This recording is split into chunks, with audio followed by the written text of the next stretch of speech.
You're listening to Thunderquack Podcast Network.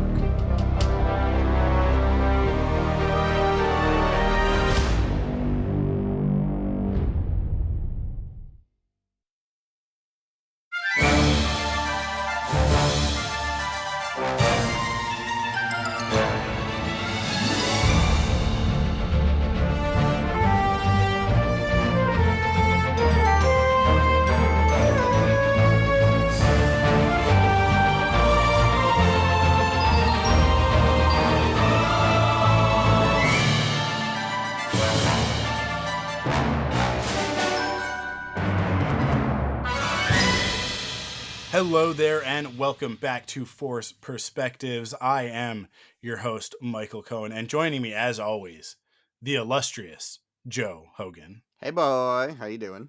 How you feeling? You sound significantly better than the last time we spoke. Yeah. When we recorded Perfect 10 last week, I was a little rough. I am still coming through this cold.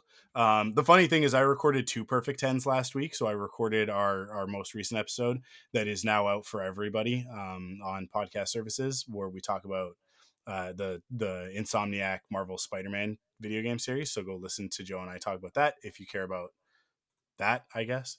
But I also then recorded on Friday with Danielle to talk about Batman Returns, which will be the one that we release on Christmas Day. So, Awesome. And that one, that because Christmas Day is the Tuesday, right? I think that's right. No, it's the Monday. Yeah, I think it's So, Monday. normally with Perfect 10 we do an early release. As a matter of fact, we've started doing that with these monthly episodes of Force Perspectives.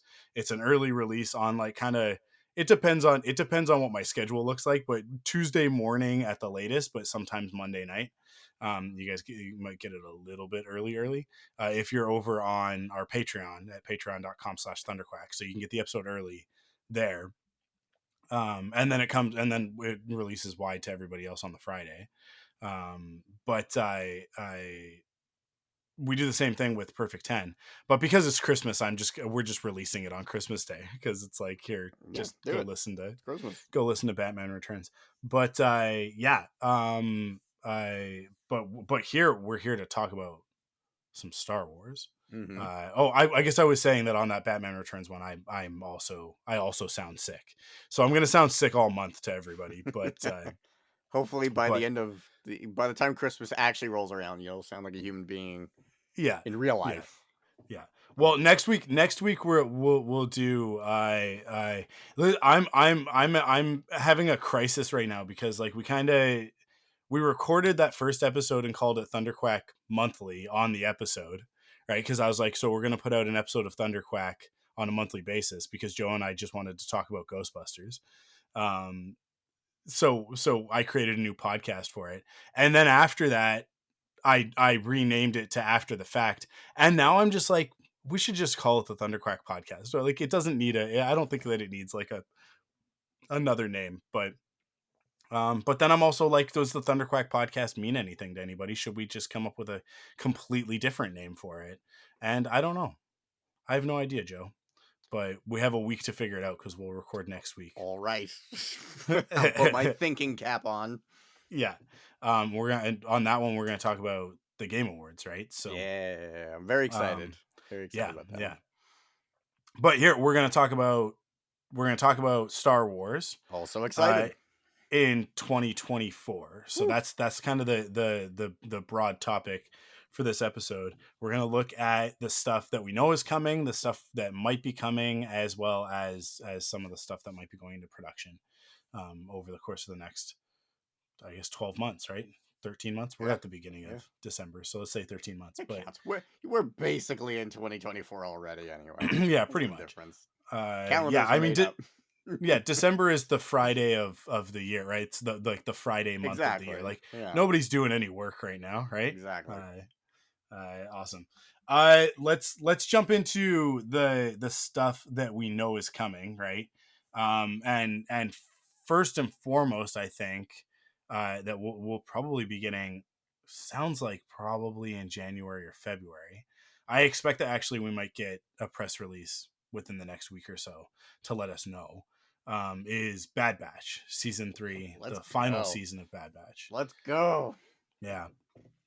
So if you don't know, if you've only listened to Forced Perspectives, I don't know how you would not know this, but Joe and I, along with Kyle Avery over on Rebel Cells, have covered every episode of Bad Batch thus far, and we'll continue to cover into season 3, and then whatever the next animated project is, which I have some ideas on what that's probably going to be, but yeah, Bad Batch coming out.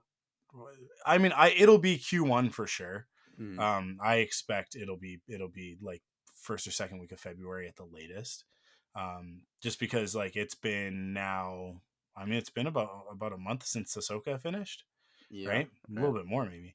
Um, and so like there hasn't been anything new Star Wars on the old Disney Plus in a little while, so I'm sure that they are champing at the bit to get that back up there.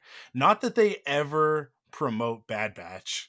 They just kind of let it sit on Disney Plus, despite the fact that it is a fantastic show for those of you who are not watching. If you're just a live action person and you don't watch any of the animated stuff, that's dumb, and you're missing out on literally the best Star Wars content.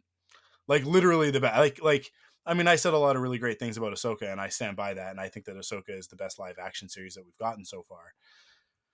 But like Star Wars Rebels, when it's at its height, like the peaks of that, the peaks of Clone Wars, and now Bad Batch, like dude, Tales of the Jedi, like if you're not watching the animated content, you are missing out on the best Star Wars has to offer, as far as I'm concerned. So, what do you think? Are you excited for the final season of Bad Batch, Joe? I'm excited for the final season. I'm not Mm-hmm. excited that it is the final season. Mm-hmm, mm-hmm. But obviously, all of these things that have been, all this very deliberate groundwork that has been laid out for the last 2 seasons, it's going somewhere. It's building, and I'm looking forward to seeing how it boils over. Who survives? Yeah. Hopefully, everyone. It won't be everyone, but that's we'll see. We'll see how it's gonna go, and I am very, very excited. Yeah, it's I mean Bad Batch has been a very pleasant surprise Yeah. all throughout. I think going into it, I was a little bit like, and the general consensus on Bad Batch was like, who is this for? Like, who asked for these characters specifically, right? Like, they made their debut in the final season of Clone Wars, and there was a little bit. I think even like especially with us, there's a little bit of a sentiment of the clone commandos already exist. Like, why are we recreating them as these characters? Right. um why not just use like the Republic Commando model to build out these characters? But George wanted to do something slightly different with the Bad Batch characters, with them being genetically modified, and so that was something that Dave felt very strongly about finishing, right? In terms of like finishing the Clone Wars. This is one of the funniest things whenever we talk about Clone Wars stuff, and people attribute so much of it to Dave Filoni, who, by the way, since the last time we recorded, has been named what is he, the chief creative officer or something? Yes. Yes. Yeah, I Woohoo! nothing will change. It will literally affect nothing. It's a title, but that's fine. Just means he's getting paid a lot of money. Good. Good for him. Get paid. Yeah. Oh no, absolutely, he deserves it. But there's this attitude that like, oh my god, everything in the Clone Wars that's great is Dave Filoni, and it's like I I will not stand for the George Lucas erasure of that. Like, George broke all of those stories Yeah. with those writers. Yes. Like every single season, even season 7, like all of that stuff was, while it was all it like the original concepts for all of those characters, storylines, arcs, all of that was while Lucasfilm Animation was still under George, Mm-hmm. and so he was integral to all of that. Um, and characters like the Bad Batch were absolutely. I mean, like Dave Filoni has his fingerprints all over it and is also responsible. But I just hate that there's like this sort of narrative about Dave that he's like a messiah of some kind, that he just like emerged out of nowhere with all of these ability, like this ability to make perfect Star Wars. And it's like, first of all, he doesn't make perfect Star Wars, he makes very very very good Star Wars. um and it's not actually that consistent. It's he makes some of the best Star Wars that's been made, but it's in amongst some of the Star Wars that I just would like to skip over. Rebels is my favorite Star Wars thing ever, right? Like I love Rebels so much. There are some episodes of Rebels where I'm like, I really don't need to revisit Puffer Pigs. um it's fun, like there's nothing wrong with the episode, it's just like I think I can gloss over this one. If it weren't for Lando, it wouldn't even register, right? But just there's sort of just this attitude that he's like he's holy in some way, and it's like, guys, like George is the one who brought back Darth Maul, right? And he did it with the intent of eventually in the sequels Darth Maul will be the bad guy, right? That was the original plan, which is wild to me. Man, I really hope that one day they make like a comic book or something out of that story treatment, because I yeah uh, Wait, out of Darth Maul. which story treatment? Yeah, the story treatments for George's ideas for the sequels, because Oh, yes. he Okay, had yeah. like plotted them out, Right. right? Yeah.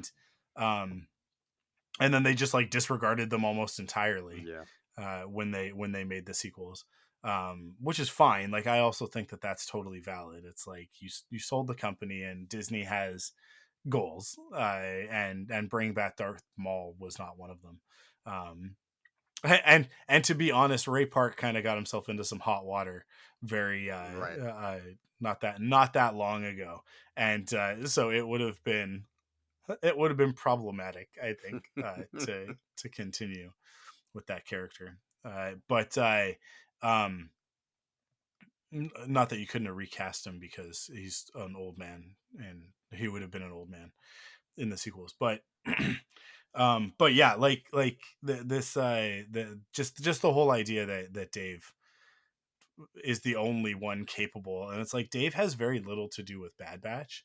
The Brad Rao and Jennifer Corbett are the showrunners, and they've done such a phenomenal job of actually giving these characters life. Like they are so well rounded, and so realized throughout the course of the series.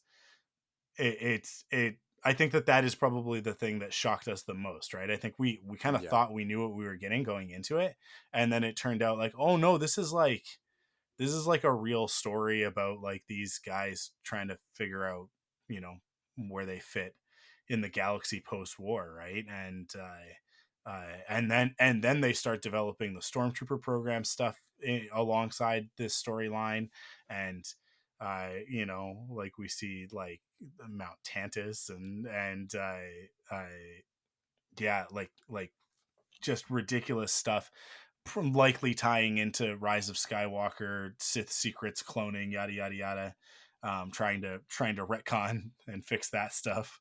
Um, it's it's been awesome, but I mean, like the number one thing I think we need from the next season is closure on tech, right? We need to know, no, like, Maybe that's your number one thing. That's not my number one thing. no. What's your number one thing? I need to know where the hell the rest of Delta Squad is, because why is Sev running around by himself? Where's Boss? Where's Fixer? Whatever happened to Sev? That's what I need to know. Yeah, Scorch is running around by What himself. did I say? Sev's Yeah, running you around? said Sev, but Yeah, yeah, Scorch. yeah. Scorch is running Where around. is Sev? That is Yeah. like that is really like the big question is, where is Sev, right? Because that's how Republic Commando ends, and you're like, oh no, and that thread has been dangling since 5. 2003. It's five. Yeah, it was Uh, right before Revenge of yeah, the Sith came out. Yeah. yeah. Um, Yeah, I know it's not but canon anymore. I don't care. I want to know where's Sev. Is he safe? Is he all right? That's it. yeah. That's where I'm at. Okay, that's fair. I care about the characters that are actually on the show, but that's fine. That must be nice. Um, so yeah, I expect that it'll be a great season. Yeah. Last year with I guess earlier this year with season two, it was a little bit of a slow burn at the beginning, but then like about midway through the season, it like cranked up Hmm.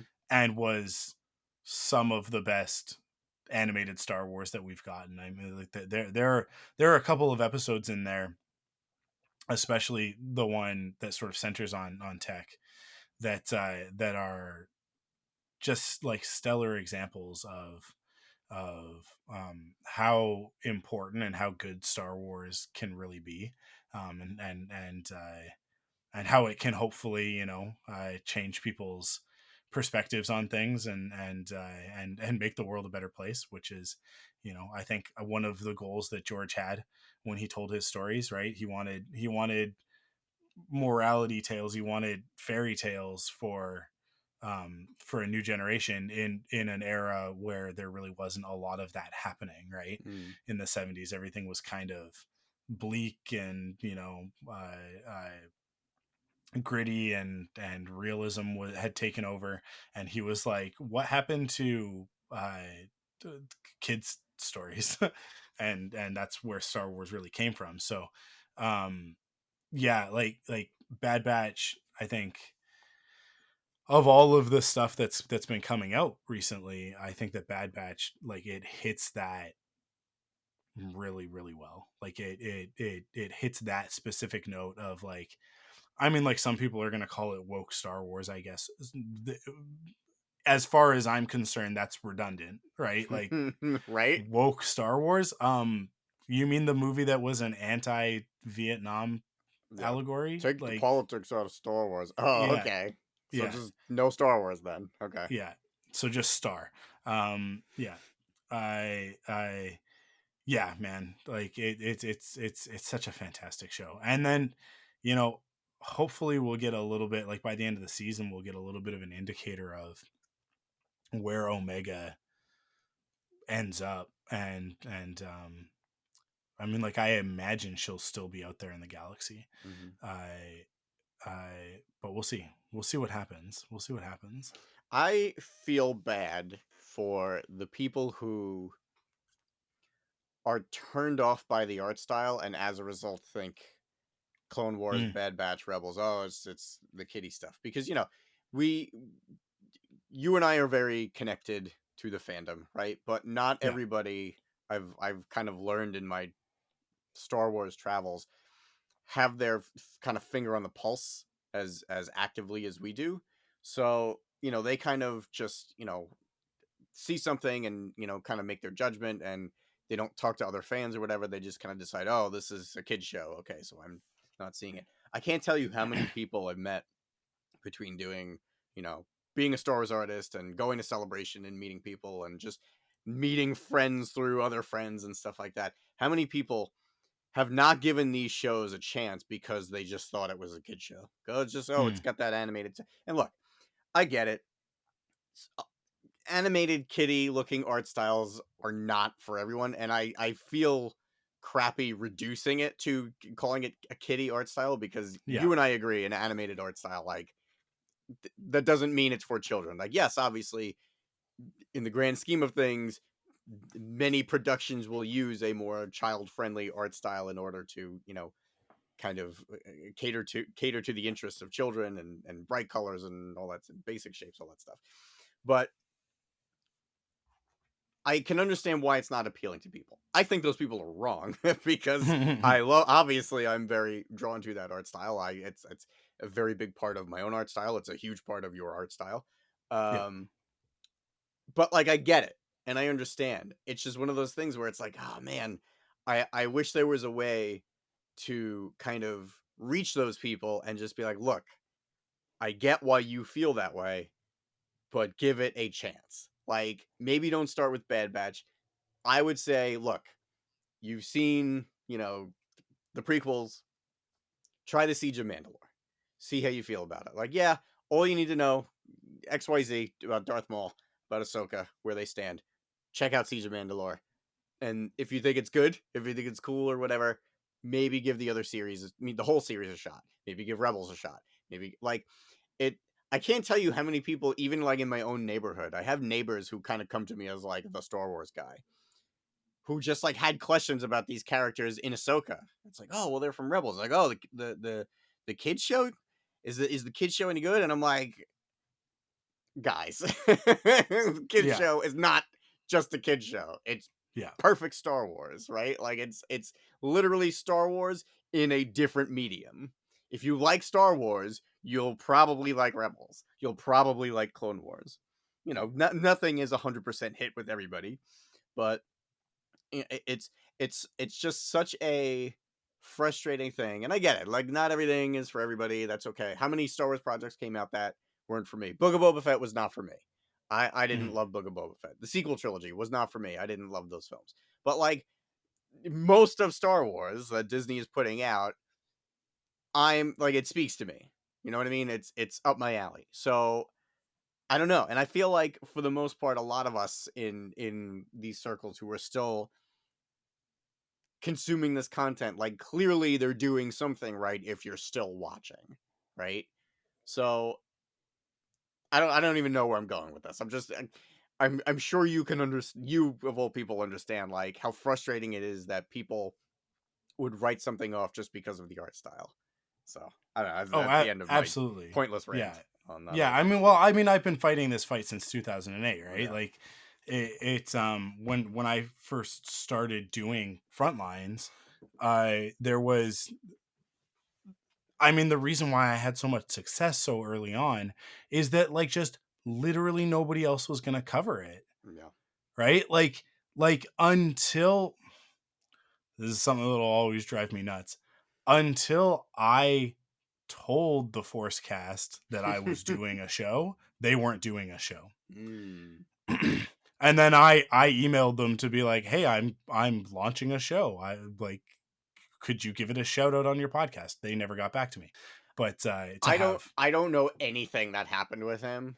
I was friendly with them in like yeah, 2012ish, and I haven't really spoken to them or listened since around then. So yeah, I they know there just, is some kind of like controversy going on, but I have not followed it. I don't really know anything about. what the flashpoint was when Andy Gutierrez on uh Instagram or Twitter or something like that posted a picture of her with a her mug that like says fanboy tears. And this was all, like I said, in the fallout of The Last Jedi, right? Mhm. And everybody was sort of like taking sides on whether or not The Last Jedi was real Star Wars or not.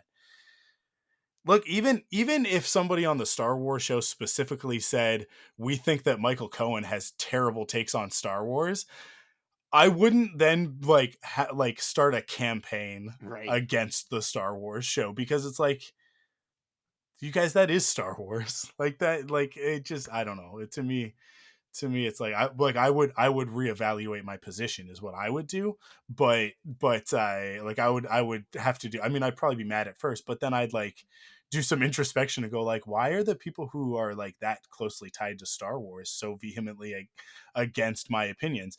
And it's not like anybody specifically called anybody out.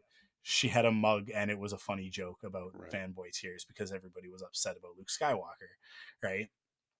um and it's like, and I'm like, I think, Joe, you were among those people, right? You don't like the way that Luke is handled in The Last Jedi I necessarily, right? The Last Jedi is one of my least favorite films of all time. Yeah, I yeah, really dislike that movie. But you know what I did? And did work the next day. I watched other things. I went about my life. I didn't yeah, like. Sure, I have definitely expressed the things I don't like about that film, but there's other Star Wars. It's really okay. The other Star Wars that I really like, it's still there. They don't take it away. I'm not stuck yeah, only watching The Last Jedi for the rest of my life. I can yeah, watch the ones that I like. yeah. It's really not a big deal. It's okay. I'll fix that eventually. I'll turn you around on it. But Okay. Good luck. I One of these days we'll do like a commentary or something like that, and we'll sit there and I'll address all of your There, issues. there is definitely. Okay, I'm exaggerating. I think it's my least favorite to Mhm. watch. I don't think it's a bad That's film fair. at all. I mean, like, I think you probably feel about it the same way that I feel about Rogue One, right? Like I don't have any axe to grind with Rogue One. It's fine. It can exist. Like it doesn't take away from the rest of Star Wars for me. mm, But like I don't want to watch it yeah, necessarily. it does Other than the nothing for Battle of me. Scarif, I'll watch that, but like I don't want to sit through the rest of that movie. But yeah, I mean, I can articulate for the most part really the crux of my stance with why I don't like that movie. hmm, It really simply is I'm very tired of the trope of a beloved hero just kind of becoming an old grouch and hmm, not wanting to be part of the fight. And yeah, okay, Stella finds her yeah, groove again and gets back in the like okay, but I'm tired of it, and I don't want a hero like Luke Skywalker to be that. And yeah, it's okay that he is. It's not the story that I would want. I kind of feel the same way Mark Hamill originally felt because I know he's kind of made it clear that he has changed his stance once he has worked on the film and they did it. But like to me, it was just very fundamentally not Luke Skywalker. hmm, So it's not wrong. It's just, oh, that's not a take that I really like on that character. Oh well. And then very shortly after we got The Mandalorian season 2 and I got the Luke Skywalker that I wanted in that finale episode. So like yeah, yeah. I don't care. I'm still getting stuff that I love. It's really not a big deal. I think it is one of those things that over time, as they fill in the gaps and they tell more of that story, and flesh that out, I think it'll be very similar to like the feelings on Anakin's fall in Revenge of the Sith, right?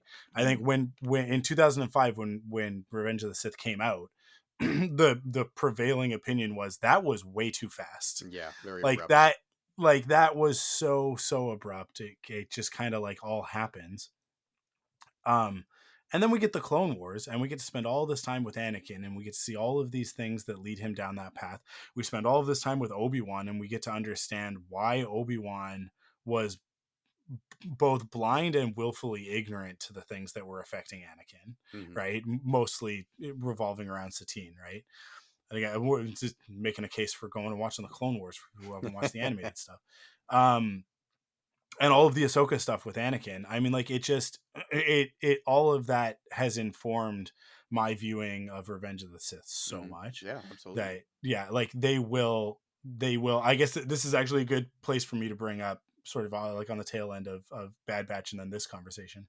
Um, I believe that might be what the next animated project is something filling in either it'll be something filling in the gap with Luke and the Jedi Temple and I mean like fingers crossed bringing in Ben Solo, um and letting us spend some time with those characters in advance of the Rey movie, I or would it'll love be something that that takes place between Rise and the New Jedi Order. if they did something that really kind of did inform the sequel trilogy because I know Hmm. like Mandalorian and Ahsoka are kind of doing that. We think, Yeah, it seems pretty clear like that's the direction that's going. But if they actually focused on Luke and Ben and that whole story, um, I would be more than happy to sit down again and reevaluate my feelings after watching whatever that is. I will yeah, sit down again and watch the sequel trilogy and objectively kind of like go in fresh. Because yeah, yeah, I would love to change. I want to love those movies. I really, really yeah. do. But right now, I just don't. I'll get you there. I'll get you there. Don't worry about it. Um, I mean, like one of the biggest things for me, and like I sought out, new voices and different opinions in 2019 after Rise. Rise of Skywalker, right? Because I had such huge issues with Rise of Skywalker that I was like, I gotta go like see what other people are saying about stuff, and then I fell down the Raylo hole, and it like completely changed the way that I look at the sequel trilogy. But and like that was due in such major parts Marie Claire and on What the Force, as well as Ty from Wit and Folly, who've like changed so much of my perspective on Star Wars. Um, but even after Last Jedi, I mean, the thing that really turned me around on Last Jedi, because I came out of my first viewing of it like, I don't know how I feel about that. Like that was very different from what I was expecting. Um, like it was very, very subversive.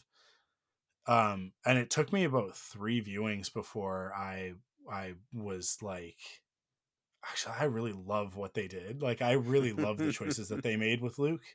Um, but then the novelization did so much. So if you haven't, if you, for anybody who hasn't dug into the novelization, I mean, like there are only 2 novelizations I think that really enhance the source material. Um, and it, like the Revenge of the Sith novelization is one of them, and I put the Last Jedi. It's so good. I like the Yeah. Revenge of the Sith novel more than the movie, and I love the Oh, movie. 1,000%, a Oh thousand man, percent. it's Yeah, so good. Matthew Stover, like between that and the other stuff that he wrote, right? Because what's his other one? Is Labyrinth? Is it Labyrinth Labyrinth of of Evil. Evil? Yeah. Yeah. And then he also does Shatterpoint, right? Shatterpoint's Matthew Stover. His, Uh, I think so. I'm pretty sure. James Luceno's Labyrinth of Evil. It's behind me. Oh, okay. So what's his then? His is he does Revenge of the Sith, and then I think maybe he does one that's like right after, doesn't he? That was no. I think the guy who did Labyrinth of Evil, Luceno did, because it was like a little book trilogy. It was Labyrinth of Evil, Revenge of the Sith, and then Dark Lord. Yeah, That okay. little like Darth That's why Vader I'm story. getting these things confused. But Matthew Stover wrote Revenge, Shatterpoint, and something else, and like his writing for Star Wars, like he Did like he do redefined. Kenobi? Kenobi's awesome. No, he didn't do Kenobi. Oh, I can't remember the name of the guy who did Kenobi, but same author that did A New Dawn, right? John Jackson I have Miller. no Yeah, idea. I yeah, wasn't sure who did yeah. that. I'm pretty sure John. Though they're both John Jackson Miller. Kenobi and Kanan, my 2 of my favorite characters. He just needs to write a Poe book, and I'll have a trilogy of John Jackson Miller writing my favorite Star Wars characters. Um, but I Luke Skywalker in the Shadows of Mindor, and that's a new Matthew Stover one as well. yeah, and New Jedi Order Traitor. So those are the only 4 he has done. Oh, okay. I thought he did another Clone Wars era one, but I must have. I think I was just mixing it up with those James Luceno ones, which are also great. But I but yeah, the novelization for The Last Jedi I put right next to the Revenge of the Sith one Yeah. in terms of like recontextualizing Okay. and strengthening God, the am I gonna read this book? Because I feel because I want to love these movies, man. I really, yeah. really, really do. I I wish I dude, did. it's what it is. It is literally what turned me around Oh on man. Ugh. every aspect of The Last Jedi that I had a problem with. I turned around and was like, oh no, actually this stuff is like core Star Wars. It's just really I am right there with everybody else. It's very difficult to accept Luke Skywalker as he is in The Last Jedi, but it also under scrutiny like it is in keeping with everything that Luke is as Okay. far as I'm So concerned. we're talking the Last Jedi novel, right? Not Rise of Skywalker novel, right? The Last Jedi novelization. I was really hoping Okay. the Rise of Skywalker one would do the same thing. Uh, It did not. J.C. Fry. Yeah, the Rise of Skywalker one is no bueno. I didn't even finish it. It was worse than the movie. I Um, am trusting you. I'm going to buy this right now. I'm trusting you. are you gonna I actually like read a physical yeah. book? I You don't will. do the audiobooks? No, I like physical books. I prefer Oh yeah, physical I books. do the audiobooks. Yeah, dude. Yes, get it. All Get it. right. And then read it, and then we will reconvene, and Okay. we'll have a man. Okay. We've just planned a future episode. Um, Ooh, I have some Amazon points too, so it's only gonna be like $3. Perfect. oh, excellent, perfect. Okay, second thing that we're expecting in 2024. Hilarious. We're 40 minutes in. We're only on the second thing. The thing is that for the rest of this, we don't have nearly as much to talk about, Yeah, and I we won't. don't really have anything Oh, other than the names. yeah. So Skeleton Crew is the next thing. Then it'll be the next live action Star Wars series. And earlier this year, we were supposed to get it in 2023. It was supposed to come out Right. this year. Yeah. I think that the strikes changed that. I think that's a big part of it. I think a bunch of stuff shuffled because of it. And so Marvel stuff shuffling and Star Wars stuff shuffling. I think more so the fact that it's going to be a little while before some of the other stuff is done. We'll talk about Andor season 2 in a minute, but stuff that was supposed to be done for late next year or early 2025, I don't think is going to be ready now. And so I think one of the things that they've done is like a piece of Laffy Taffy. They're just stretching it out. Laffy So Taffy's good, man. I like Laffy Taffy. Laffy Taffy is top tier candy. So Skeleton Crew, I think will also be Q1 of 2024. We don't have Oh, you think an it's that actual. soon? Yeah, Skeleton Crew? Oh, I think it's okay. ready to go. I think it's ready to go. I figured May. Like, I don't know why. I just had like that's just Yeah. kind of where my head was with it. I think March. I likely sort of like as Bad Batch tails off, Okay. we'll get Okay. Skeleton Crew. They'll kind of overlap a little bit, but it's kind of like with Mando this year. That's been a long year. Mm. Yeah, because I think it's done. I think it's ready, Mm. and I'm really looking forward to it because the showrunner is John Watts, who is responsible for the MCU Spider-Man trilogy, and I love those movies, Yeah, they're all excellent. three of them. Yeah. So if he brings that same, and it is a show about a bunch of kids, teenagers basically in Star Wars. If he brings that same like hope-filled youthful Yeah. energy Charm. that Yeah. is in that's in those Spider-Man movies and those characters in those movies, if he brings that to Star Wars, I will be ecstatic. um the thing that I am the most excited about with Skeleton Crew is that like these are all new characters, Yeah, that's cool. right? This is an unexplored aspect of Star Wars, which is like what's it like to be a kid in this galaxy? Unless you count Young Jedi Adventures, which I mean you can. By the way, season 2 of Young Jedi Adventures, fantastic, guys. I haven't watched all Is of it? it yet. We watched there's a Life Day episode. Oh my god. That is like it's like highlighted in the on Disney Plus and like the Christmas stuff. Mm. And so we were watching Christmas stuff the other night with my friend Amanda. She had come over to hang out with the girls and give them their Christmas presents because she goes back to the Okanagan, so she's away for Christmas. So she always comes over early, and we kind of have like a little Christmas, celebration sort of thing. So we watched Beauty and the Beast Enchanted Christmas, and that's only an hour long. So then we watched the Life Day episode of Young Jedi Adventures, and season 1 of Young Jedi Adventures was good. Like it was very good preschooler sort of content, of which I watch a great deal because I have a 4 and 7 year old. Yes, that's why. For sure. Yeah. um but the episode that we watched from season 2, and I've watched the first episode of season 2 as well. uh First off, the animation, like they cranked it up a notch in season 2. And but like the episode with the Life Day episode, I mean, we go to Kashyyyk, there's a bunch of Wookiees in it, and Oh the man. Wookiee models, Joe, the Wookiee models are exquisite. Are they better than the They Rebels Wookiees? Yes, significantly.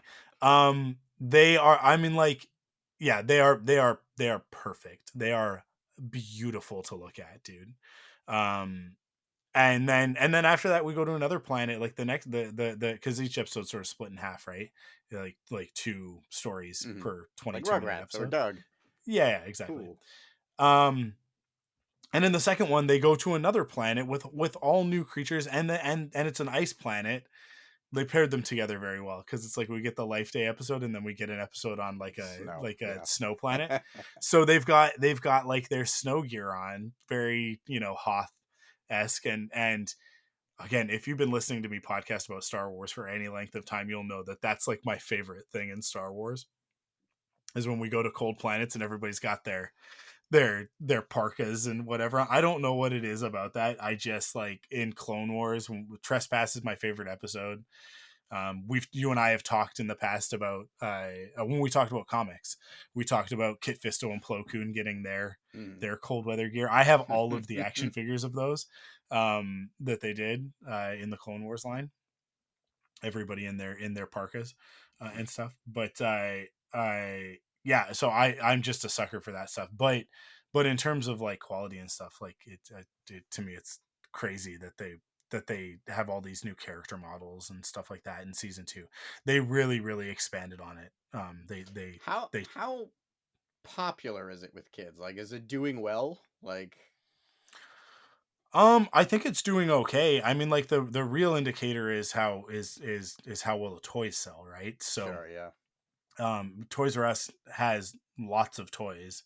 Um, so yeah, like they like I think the biggest thing with this one is that they did like they merchandised and marketed it to the Mm, kids. So I don't know. I mean, like my girls like it. They don't ask for it very often, but but and like when we went to put it on, Cassie was like, I don't want to watch that because she wanted to watch a Mickey Mouse thing that she saw. And I was like, we're gonna watch this first, and she was all mad. And then like 2 seconds in, she was like giggling and like in love with it. And it's like I like, yeah, you like the show, kid. But they have so many things competing for their attention. sure, It's yeah. really tough. But yeah, I mean, like they both of my girls really like the show, and we've got a few of the toys, but I um, don't know that I've ever actually seen it because they're not.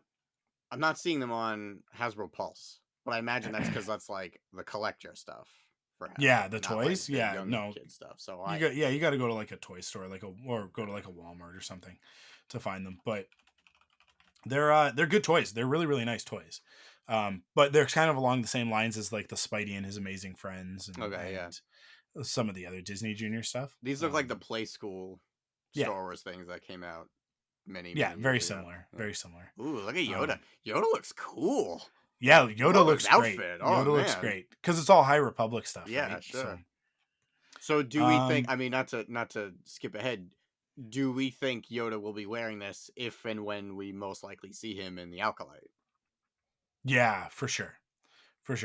Because I believe that it's the same gear that he wears in the comics and stuff, Mm-hmm. and when he shows up, because it's all kind of around the same era. Um, yeah, actually, I mean, Young Jedi Adventures is before Light of the Jedi, which is Light of the Jedi. Is that the first book? I I have think no so. idea. I have not followed Um, High Republic at all. yeah, because Loden Greatstorm shows up in season 2, and I listen. I jumped off the High Republic bandwagon so fast because I finished that first book. Spoilers for the first book. It's been a couple years now, so you've had an opportunity to know this. But Loden, who is a fantastic character that is introduced in that first book, he dies at the end of the first book. It was like, well, that was my favorite character. Like I'm out. Like I'm done. Like I didn't really connect with anybody else in that first book, and the comics didn't really grab me either. So I was like, yeah, I'm okay. I'm good. I'm good to skip this. Um, but then he shows up in Young Jedi Adventures, so it's like, okay, so this takes place before the Nile show up and start wrecking house and everything, launching things through hyperspace at planets. But I yeah. Um, I mean, I expect that we'll get more of uh, Young Jedi Adventures in 2024 as well. We don't have that on the list, Mm-hmm. but yeah, I mean, it seems to be doing well. I think Disney and Lucasfilm are happy with it, Okay. but When none of do these things when do particularly last very long, anyways. 4 seasons at most, but when does Skeleton Crew take place? Do we know that? yeah, it's Mando era. Oh, okay. Yeah, so it'll tie in at some point to Mando. I Cool. Yeah. think that I think that they've actually already confirmed that the one pirate guy who gets away in Mando season 3, uh, he like the one that's in the Starfighter, Hmm. that Mando and Grief have the confrontation with in the city. Sure. Yeah. That I think that he is in Okay. Skeleton Crew. Okay. Because the main adversaries I think are pirates. Hmm. Because it's a treasure hunt thing, right? It's Hmm. Goonies in space. So yeah, yeah, and I think that's kind of all that we've gotten confirmed at this point, but Okay. we really don't know a lot. And I don't. Has the trailer been released? It has not been released. I am not even sure. I know Acolyte got a teaser shown at Celebration, but also has not been released. I don't know Okay, if so Skeleton Crew has. yeah, it has because I've seen it. Okay. So, so I saw it at Celebration last year. Oh, okay. Um, yeah, and I'm like, it was very brief. It was not a lot, but we did get to see some stuff from Skeleton Crew, and I mean, like, fantastic. But that's so funny to me. Like, nothing has been released to the general public yet. Listen, we are within weeks. We have to be within weeks Mm. of getting that. Whether it'll be, I don't know if it'll be by the end of this year or if it'll be early next year, but I feel they like we got to get out and usually they got do to, get like a December trailer for something, right? yeah, they got to tell us about what's coming. They have to. Yeah. Um, I don't. They did that Disney Plus day that one time, and it's like, like, Oh why? man, there was that day where they dropped like 3 or 4 like amazing Star Wars trailers all at Yeah, once. and along with all the Marvel stuff and Oh, whatever, it and was now great. it's just like nothing. It's just radio silence from Disney. I don't know. They're in such disarray at the moment. But anyways, Bob Iger just pissing off fans left and right with his comments about things being too focused on messages and not on entertaining. It's like, don't don't buy into that stuff. That is a PR misdirect away from the fact that the Marvels was not successful at the box office because it was not promoted by the stars. He like Iger and the executives really want to sweep that under the rug. That like SAG-AFTRA was correct when they were like, you need us to promote your things. This is what I will say. Everybody listening to this does not count in what I'm about to talk about because you guys are the ones that are like seeking out Star Wars information and like trying to get as much as possible and want to be in the know. The majority of people who engage with Star Wars and the MCU are not that. Mm. They aren't. It's just like the numbers prove it. I mean, like you were saying, there's so many fans that like they don't have their finger on the pulse. They are fans. They're hardcore fans. Yeah. The number of times that I'll have conversations with people at Star Wars Celebration, they're like, "What are you talking about?" I'm like, "I'm talking about the things that we all talk about online." And they're like, "Oh, I don't spend time on Twitter." Yeah. Right? Um and so we have this tendency within our echo chamber to think that everybody is on top of all of this stuff all of the time, but the majority of people who love Marvel movies and go to every single one, they are getting their information from like Entertainment Tonight and Good Morning America. And when Brie Larson doesn't show up to tell you that there's a new Captain Marvel movie coming out, they don't know. They're not Yeah. aware until it's in the theater. Like most people don't know about most movies until after they're released. That's like that is the case, but that's the case with so many things.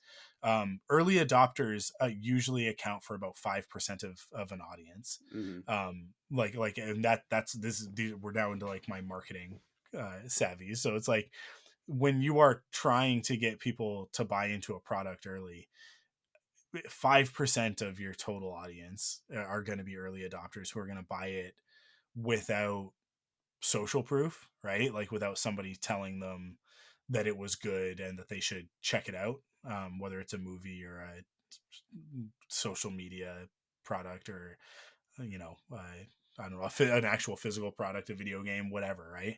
The majority of people sit back and wait to hear from other people as to whether or not they should spend their money. Like that, and that is like that majority is about 40% of the audience, right? Because you 5% of early adopters, 5 to 10, it depends on the product, but and then you get like another 15 to 20 that will be in before, like they're the FOMO people. They're like, oh, when they hear an early adopter talk about it, they're like, oh, I got to get in on that. Mm. And then another 40% of people who will like eventually come online at some point. with your product. So that's the majority of people. And they need to hear about it from Good Morning America. They need to hear about it from mainstream news sources, or they will not engage with it.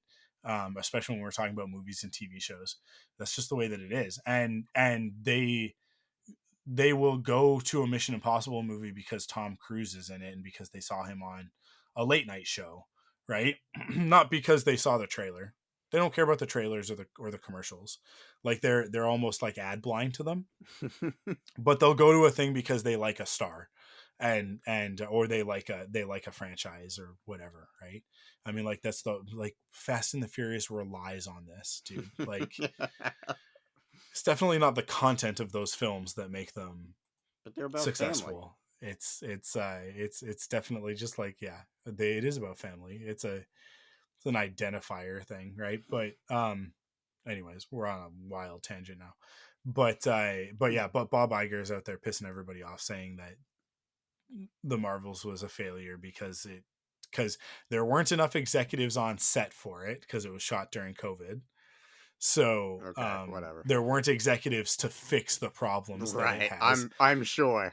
The problems with the story. Not There enough. are no Not problems. enough Like, executive interference is yeah, okay. says an executive. Yeah. Yeah, they're really trying to justify their own existence because they're the ones who should be replaced by AI. But um, AI does a better job. Actually, makes better decisions than most executives. I By the way, I I did look into it. December 7th of last year was the Bad Batch season 2 trailer. I'm not seeing okay. anything else in December. And then that debuted on January 4th. Um, yeah, there you go. So listen, Bad Batch trailer imminent. By the time this episode is out to the wider public, I hope so. I'll bet you anything we've already got it. I hope so. We're probably talking in the past about a thing that's already happened. Um, yeah. Anyways, but The Marvels is a great movie. It's super super fun. Like it is to me it's a return to like what made Phase 2 of Marvel so much fun, like Guardians of the Galaxy and like getting into like Cap, Winter Soldier and stuff like that, where it's like, oh, it's like, yeah, stuff's tied together, it's tied into the larger stuff, but it's not like everything is building towards blah blah blah, right? Like which Quantumania tried way too hard to be a part of. But this is a Star Wars podcast, not a Marvel podcast. um so Skeleton Crew we'll get eventually. Tales of the Jedi season 2, we know that it's happening. We don't know That's anything about else it. about it. Yeah. We don't know anything else about it. We don't know what characters it's going to focus on. So We let don't know me how ask many you, episodes it'll be. Yeah. who do you want to be focused on? We got Dooku and we got Ahsoka season 2. I know we've talked about this before when we talked about Tales of the Jedi, but has anything changed since then? Who do you want do you want each episode to be somebody different? Do you want it to be the same kind of thing where it's 3 and 3 or half a season on one character, half a season on another character? What are you hoping for? What's your pipe dream? I'd love to see the season expanded to what did we get? We got 8 episodes in the last one. 6, 3 and 3. 6, 3 and 3. Okay. So I would love to see it expanded to 12. Okay, I think cool. I think that would be a good number at the length that they're at. I that's maybe a little bit hopeful. But um that being said, like 4 characters, right? Having 4 central characters Mm-hmm. to it. Uh Obviously Kanan and Obi-Wan are always at the top of my list for Mm-hmm. stuff like this. I would love to get more with those characters. I would love to see some Obi-Wan stuff. I would love to see some of Obi-Wan's story canonized, because there's a lot about his story that we know from various sources, but it's like there's very little official stuff on him before he teams up with Qui-Gon. Mm-hmm. Like there's very little. So I'd really love to see confirmation of whether or not he does have a younger brother. I because we got that in the Obi-Wan series. So I think that would be a perfect opportunity to do that, is to show in the same way that we saw Ahsoka right before she was taken to the Jedi temple, to see a little bit of how old Obi-Wan was when he was taken from his family. Because I get the feeling that he was a little bit older. that he was more like a 3-year-old. So to see a little bit of his storyline Mm. at that point, um, and get some of that backstory, and also, hey, listen, we need to establish that there is another lineage of Kenobis out there, um, and that perhaps it just skipped his brother. I because I still hold out hope for two things. One, that Ray's mother, because we get a little bit in the Oh my god. what is it, Shadow of the Sith, that implies that Ray's mother comes from a lineage of Force users, but we still don't have a last name for that character. Okay. But like her grandmother, uh, like Ray's great grandmother, I guess, because Miramir, worst name in Star Wars. We begged for a name for Ray's mother for so long, and then we got Miramir, and it was like, be careful what you wish You for. you get what you get and you don't get upset. Yeah, Miramir and Dathan, God, just the worst. Um, so I want to find out that she is actually related to Obi-Wan, right? That like Okay. that so that we can then go like, so Rey is a Kenobi. She has been a Kenobi the whole time. Um I also really really want to find out in uh, uh the New Jedi Order that Palpatine was lying. That it's like a half truth, that like that Dathan is his son, but like not actually genetically, like there's no actually like actual bloodline there, and that like here's why I don't have a problem with Rey being a Palpatine. That's not the reason why. It's the fact that Palpatine's plan has such inconsistencies. There are such holes in it Mm. in Rise of Skywalker, where he's like, strike me down and then I'll take over your body, and then it's like, but he's like join me, and it's like he just like there's no logic to what he requires in Rise of Skywalker, because then he's like, well, I'll just kill both of you, and And it's then like, she does kill him, yep, and it but he doesn't doesn't happen. take over her body. It's like, Yeah. Bingo. right. So none of it makes any sense, and to me the only way that works is if we establish that like the clone of Palpatine was insane and he was just saying stuff. Like he was Like just Donald Trump. well, yes, like Donald Trump, I to tie it into like the heir to the empire stuff, right? Of like that cloned Force users, like they are not stable.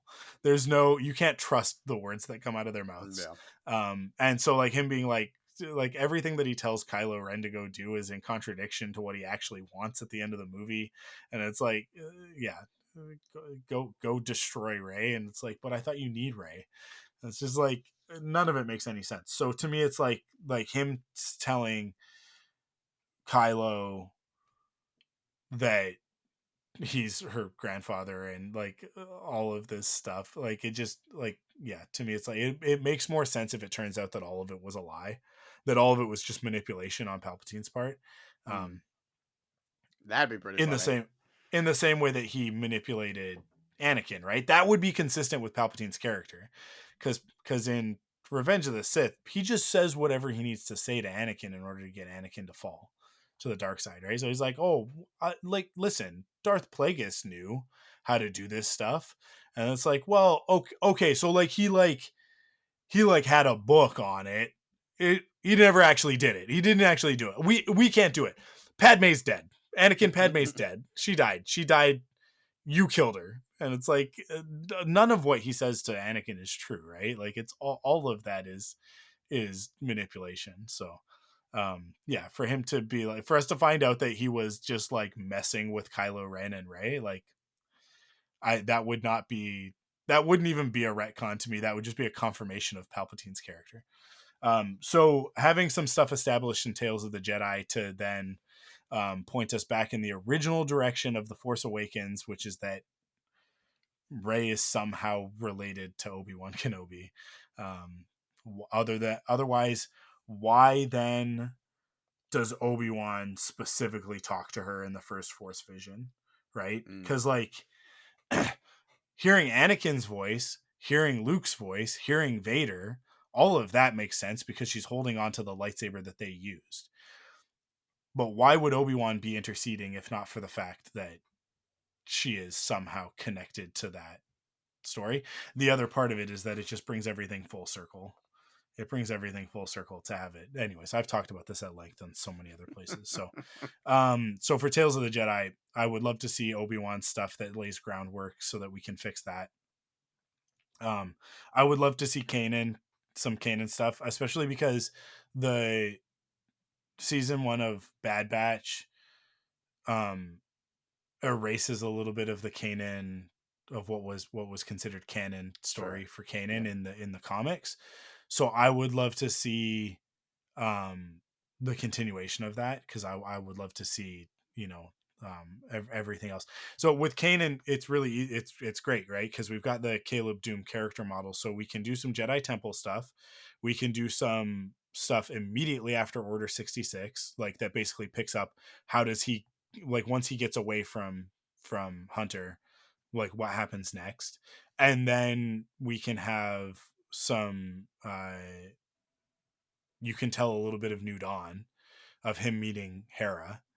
And then we can see a story that we haven't gotten to see yet, which is how Sabine was recruited to the Ghost crew. Because I think that Sabine, being who she is in the Ahsoka series, having a little bit more connective tissue between her and Kanan, and having Kanan be the one that I mean, like, we know a little bit of it because she talks about it in Rebels, and the Imperial Academy and all of that stuff.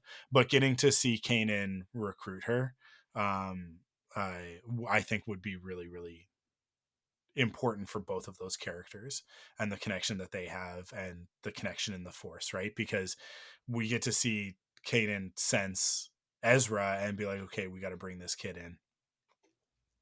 But to get just a little bit of a sense that Kanan was like, there's potential with this girl, I think would do a lot to then like reinforce what happens later on in Star Wars Rebels, but then later on with Ahsoka as well. Right. Um, both what happens in between Ahsoka as well as the Ahsoka series.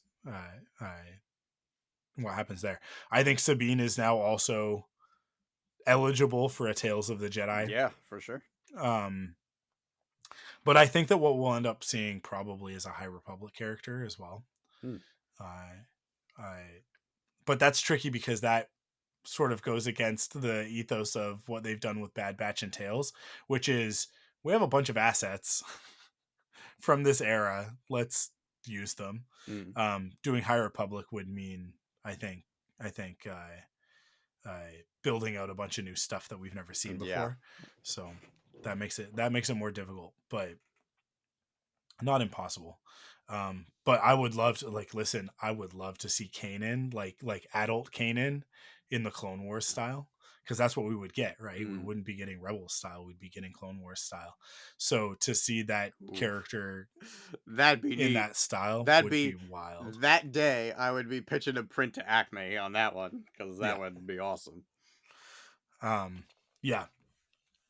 So that I think that's kind of, who do you want to see? Where are you at with Tales Um, of the Jedi? I'm with you on Obi-Wan. I would love. I mean, I've been saying this for a long time. I would love to see Obi-Wan meeting Satine and their mission on Mandalore with Mm, Qui-Gon. That would be awesome. That's my number one choice. I'd probably also go with some Quinlan Vos. We know that he survived Order 66 with yep. from the A Obi-Wan little bit of show. the path stuff. Yeah. And speaking of that, maybe baby Karan Horn, seeing a little bit of his story, maybe a little bit of setup if he does end up in Ooh. your prediction that he ends up involved in the Rey New Jedi Order stuff, possibly. Yeah. Maybe seeing a little bit of setup for that, so he's not just like showing up out of the blue. Maybe we get a little hint that he's coming. Yeah. And I would love to see some more Ventress. I think Ventress is a character that I don't want to say she's been forgotten or left behind because she did get her closure in Dark Disciple, but I wouldn't mind seeing her story a little bit more fleshed out, especially if we would have Quinlan Voss. I think that would be really cool because their stories intersect. Maybe a little bit of Quinlan, a little bit of Ventress, see where they intersect, and then what Quinlan does next. I think that'd be pretty neat. Yeah. I mean, I've been saying for a while that I think that we need a feature length, um, animated film, like released directly to Disney Plus. I don't think it needs to come Mm. out in theaters, but I would love to get like a feature film, and I think that like Dark Disciple, Hell yes. which is adapted from the Clone Wars script. unfinished Yeah. episodes of Clone Wars, like just finish them. Yeah. It's Hell and yeah. it's not Please. Clone Wars, like it's not more episodes of Clone Wars. Clone Wars is done. But just like literally, like let's just take that and Dark Disciple and finish those episodes, make it a movie. Just That would be make it a so film. awesome. Right? Like just make it a feature length film and release it on Disney Plus. I think it would be huge for the fans. I think we'd all love it. And it's something that is like half done. Like We live in a so world easy. that not that long ago, all hope of ever getting the Siege of Mandalore was gone. Yeah. So who Yeah. knows? Fingers I crossed. think I think it's like it's perfect for that. Um yeah, especially if you wanted to sort of bring Quinlan a little bit more into like the limelight, Mm-hmm. which I think they should. Yeah. Yep. Cool. Okay, so that's all Tales of the Jedi. Acolyte's coming. I think we'll probably get I think Acolyte will be like summer fall. Okay. Um The teaser was uh shown in Europe, so it's pretty far yeah. along because I did see like you're not supposed to record, but somebody did. I did see the cam version of the teaser, and it looks awesome. I can't wait. I haven't Um, seen it. I'll have to search that out after this, but I'll try to help you find it. um yeah, Acolyte is imminent. It might even be as soon as Star Wars Day, May the 4th. So That'd be awesome. we'll see. We'll see.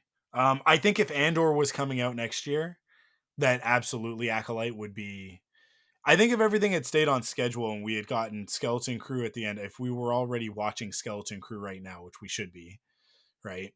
I think it was supposed to be like late November. I think it was I going to do probably remember hit that hearing Willow yeah, spot, end right? of this year. Yeah, I remember that was Yeah. the original plan for it. So I think that it had Skeleton Crew, and I think all of this shifted because Andor's not coming out next year. Like Andor, Okay. because filming got interrupted by the strike, right? Mhm. First by the writer's strike and then by the actor's strike. So like they're not done production yet. I don't think.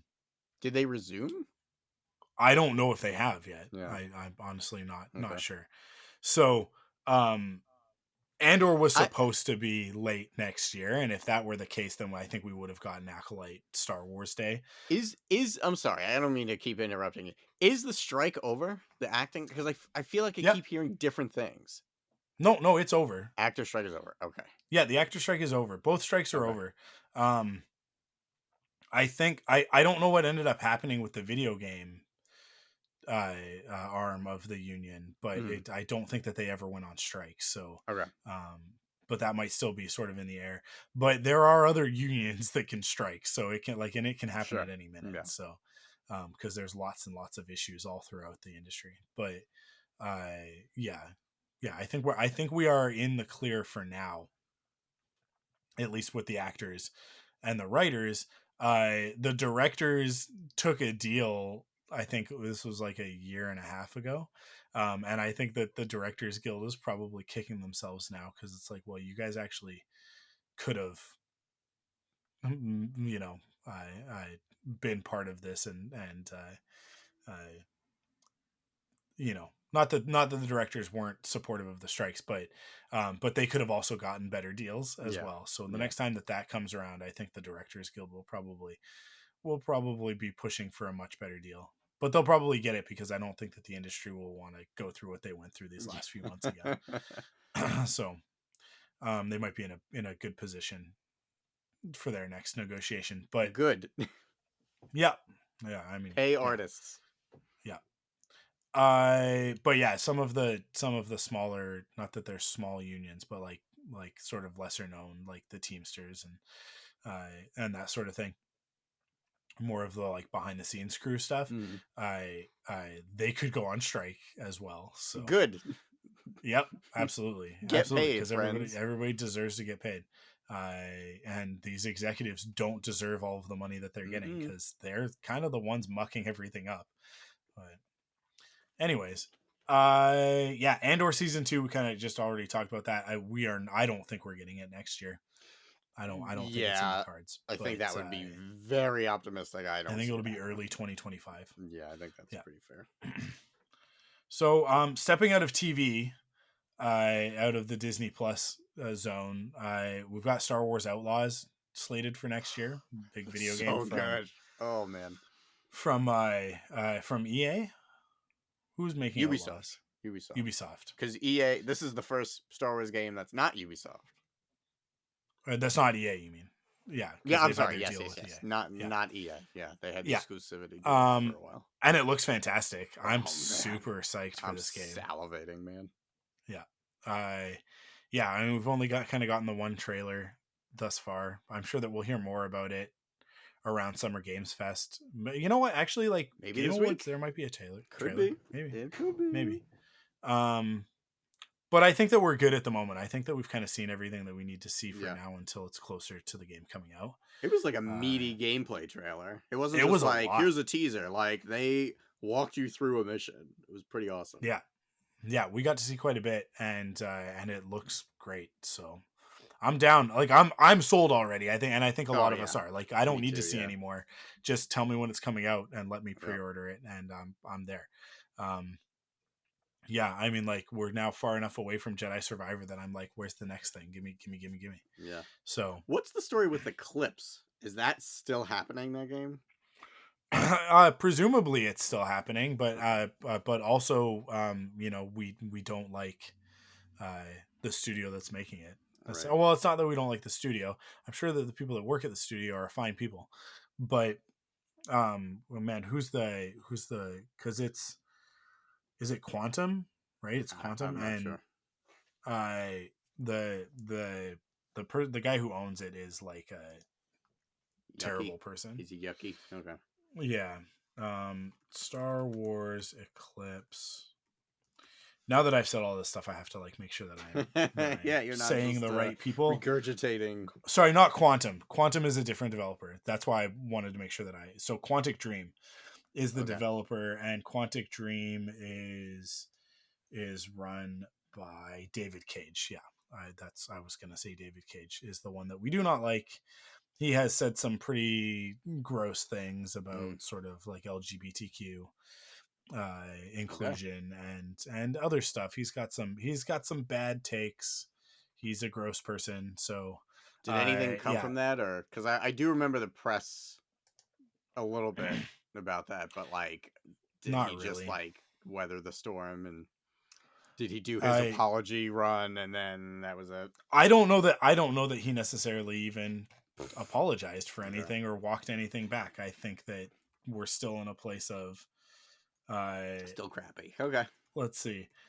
I'll put in I one of my favorite things to put into Google, which is a person's name and then the word problematic, and then see what comes up.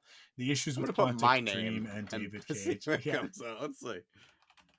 no, you're not nearly important enough to be problematic. But maybe one of Um, the other ones is. yeah, Why all the Hulk I Hogan hate on Reddit? Okay. there Pretty good. you go.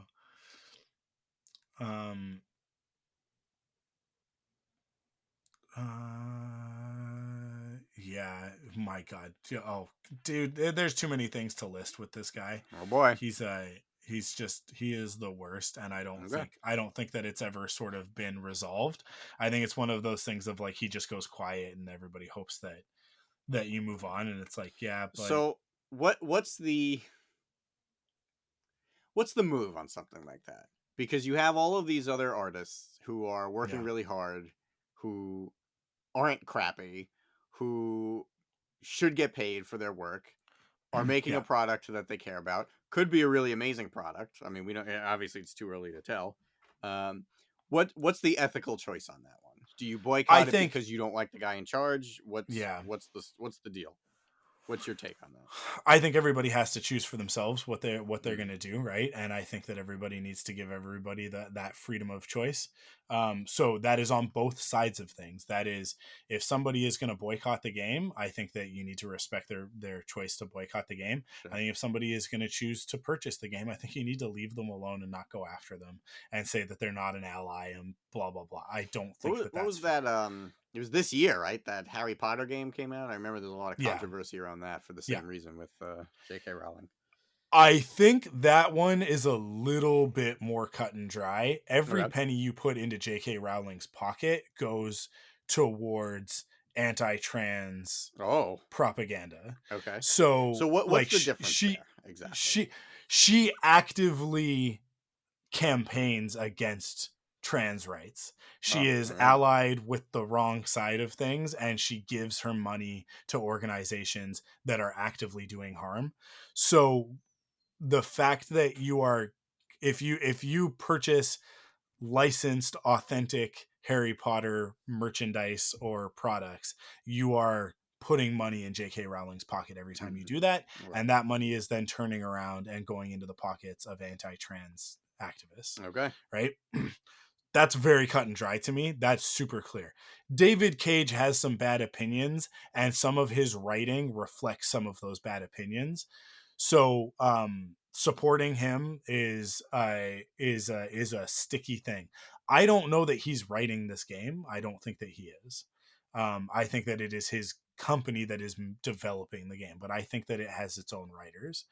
Um, and I think those writers are like hired by Lucasfilm and Disney, right? So, if he's not writing the game, to me, I think that that's a little bit easier to justify, that Hmm. you're not directly supporting a piece of work that he has created, like uh, uh, Heavy Rain, Beyond Two Souls, and Detroit Become Human, right? Like those three games he wrote, he was like the head writer on, and they have some issues with how, like, there are problems with how things are portrayed in those, and there, yeah, the way that he's treated people involved with those, including Elliot Page, have been an issue, right? So What was, because I played Detroit and I didn't really.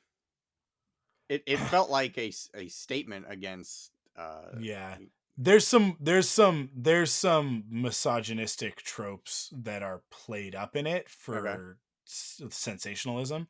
It's very exploitative. I think like that's sort of the take on that one, is that like the female characters in that are written from a place of exploitation and um not sensitivity, right? So it's yeah, it's tough. This is one of the things with his stuff, is that it is not cut and dry, right? Hmm. He has said some things that are very problematic, but then his writing, it's like, well, okay, so I see Detroit Become Human because I played it as well. um it's a lot, like, I considered it thematically of along very similar lines of like an X-Men story, right? Yeah, Like the because the it the synthetics in that are an allegory for marginalized communities, but right, which is why I mean I liked it when I played it. I thought it was like, yeah, oh, it's absolutely. portrayal of these things. It's not condoning it. It's saying like, Yeah, hey, there's an issue with this, right? So. but David Cage is a cisgendered heteronormative white man in a position of privilege, writing these stories for marginalized groups, and that in and of itself is a little bit icky, right? Because it's like, well, who are you to put words into the mouths of these movements, right? These people, what he should be doing is lifting up other voices. If these are the types of stories that he wants told in his games, he should be bringing those people into the room to be a part of it. And that didn't happen as far as I know, right? So But like, and so again, this is something like I need to dig it back into it, because it's been so long since I've been in like with this controversy, that like I don't remember like the finer points of it. So mhm. maybe some of that did happen, but there is an aspect there of like, these are not your stories to tell. So again, that's exploitation as opposed to, um uh amplifying a voice, right? Which is one of the places where he gets into trouble. Well, um okay, so let me. I want to try to work through this yeah. out loud as I tend to do, because I'm certainly not questioning what you're saying, but I want to make sure that I kind of have a Understand clear, have a what it clear means. understanding, Yeah. because I Yeah. this is as a white person of privilege, like, this is not really something that I've had to think about too often. So when it presents itself, I want to really think about it. I really want to really absorb it Yeah. and understand it. To I'm not sure I understand why it would be considered exploitive when it could also, I mean, I think it could also, based off of what I know about it, um, could also kind of be coming from a position of wanting to bring awareness to this type of thing. Now, I agree that if you're going to tell an authentic story like that, you should Mhm. be listening to the voices of people who have actually gone through the thing that you're criticizing, right? Like, that's should be obvious. But Yeah.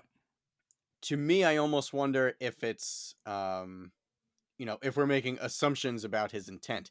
Because if he's trying to tell this story where the goal of his story is to make you kind of stop and think about these things and kind of apply them to real life, isn't that a good thing? Wouldn't that be something considered, that he's kind of encouraging you to think about this past what your own experience Mhm. already is?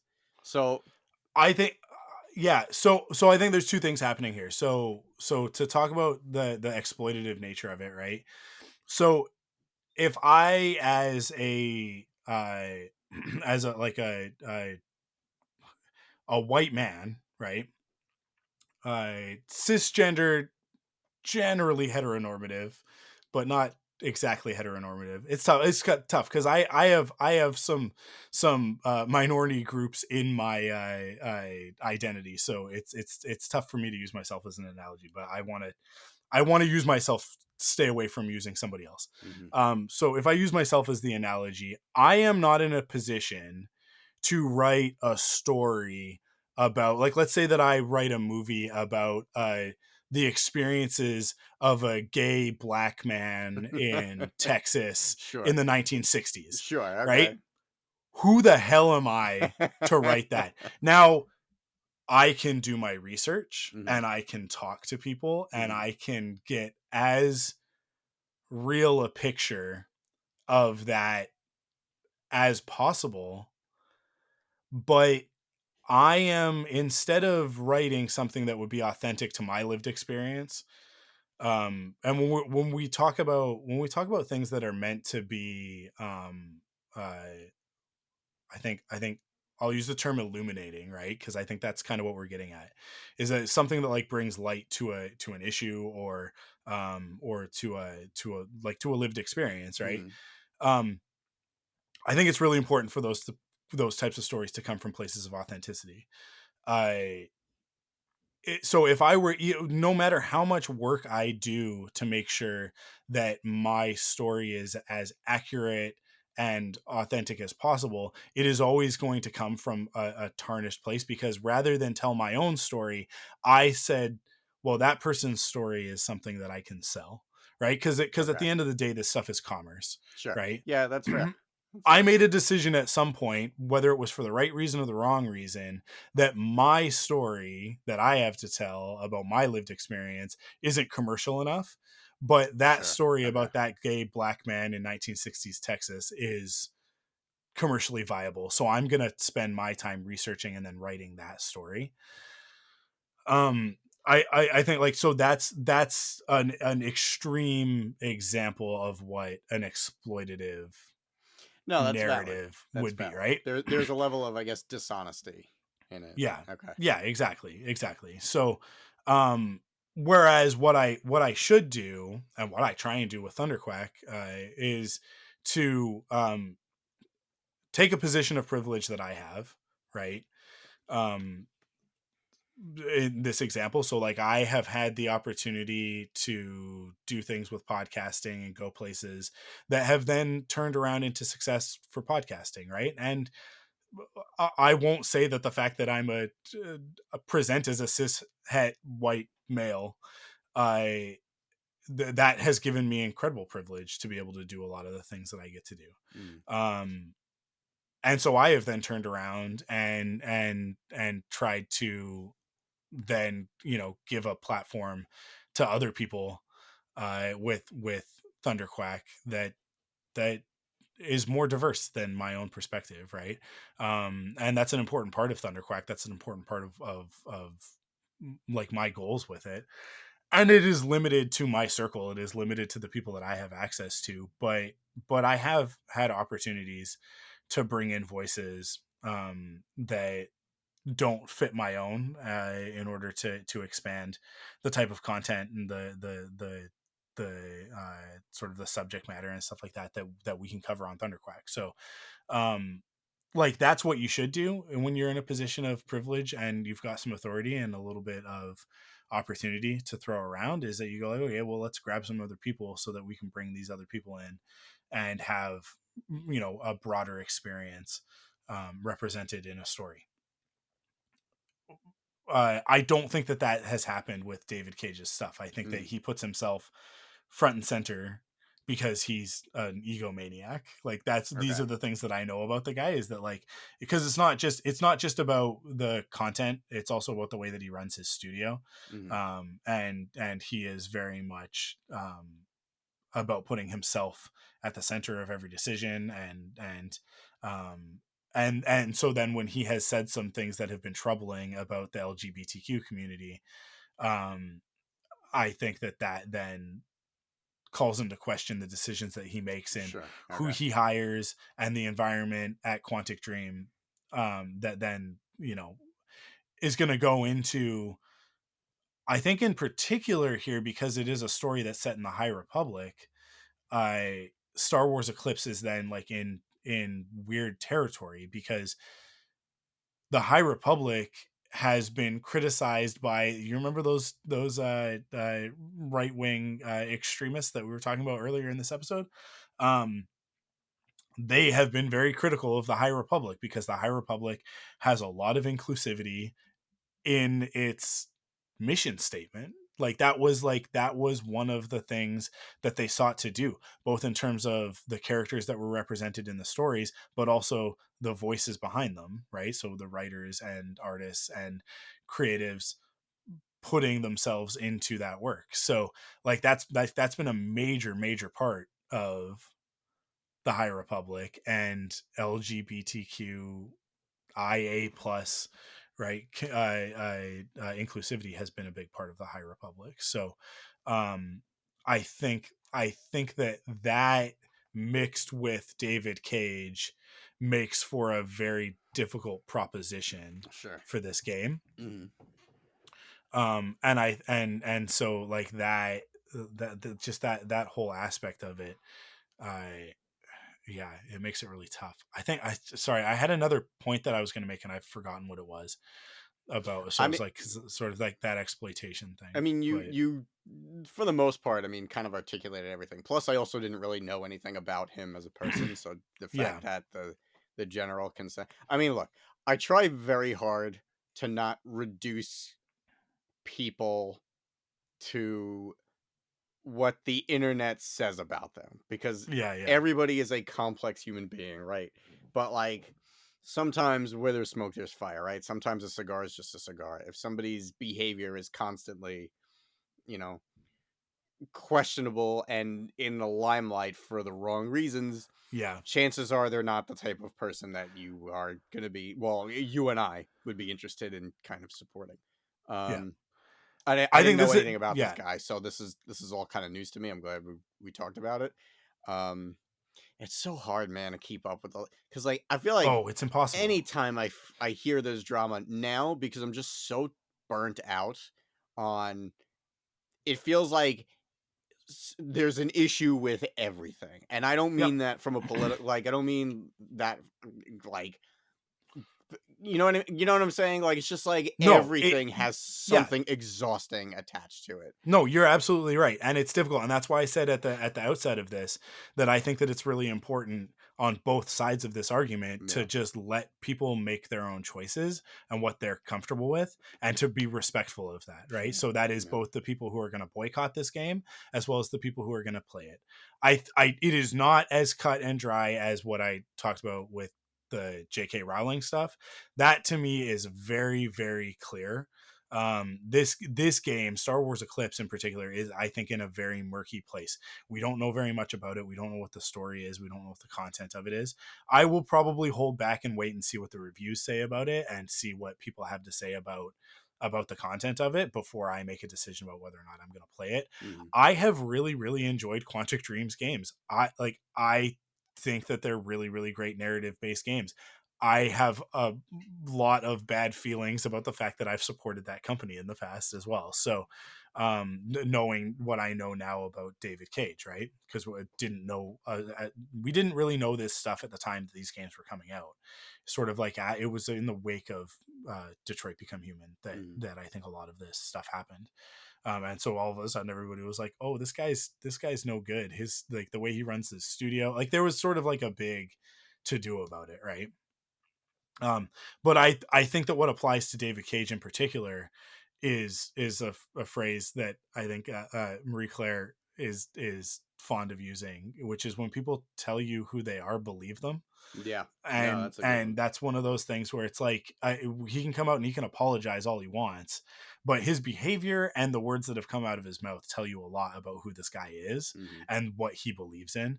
That doesn't mean that there's not room for him to grow and evolve. I think that's one of the things that we've lost, and I think that's sort of along the lines of one of the points that you're making, which is that, like, human beings are complex, and what we get painted with on the internet is often not a good representation Mm-hmm. of of a whole person. But um but when somebody tells you who they are, believe them. Yeah. I think, like, that's Yeah. also very important.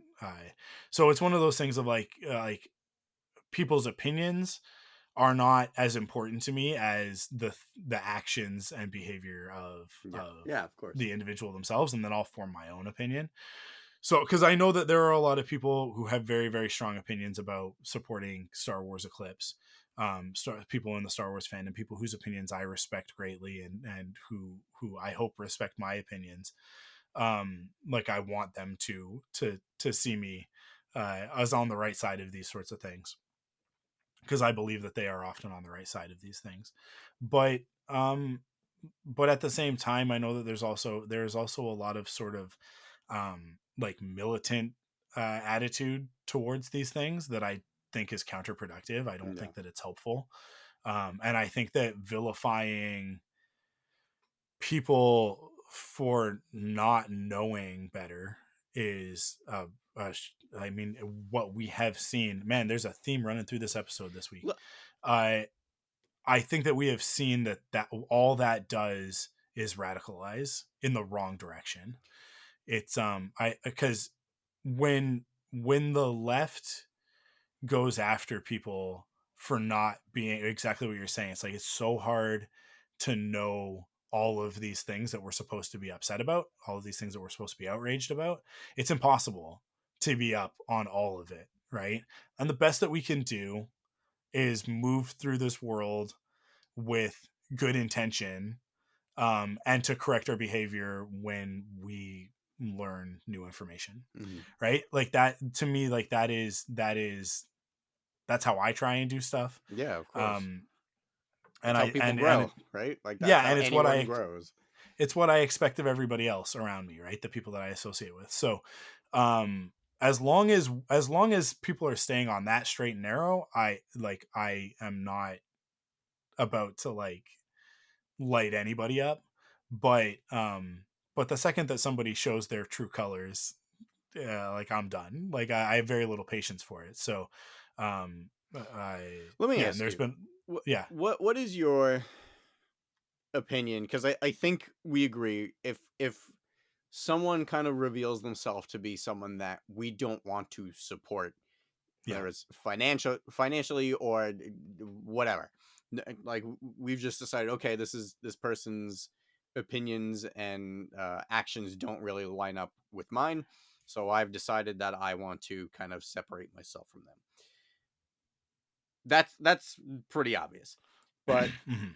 what is your feeling on, and I don't mean like doxing them or anything like that, any like revenge stuff or anything like malicious.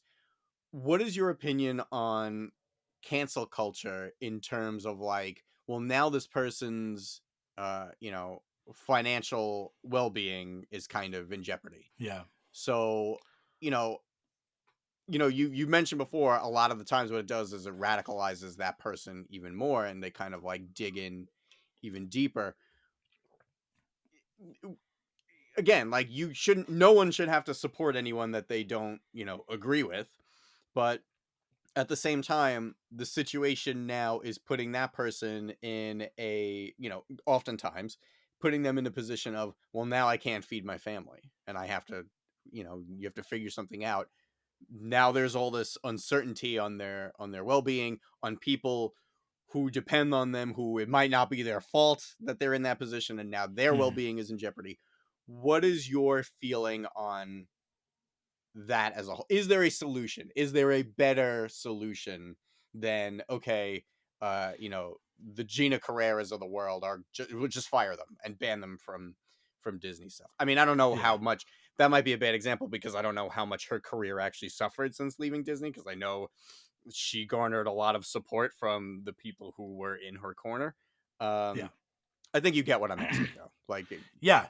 Um, Listen, if I have a job and I go into that job and I say some racist stuff, I say some anti-Semitic things, and then somebody at that job is offended by that, and I get fired. mhm, I said those things. right.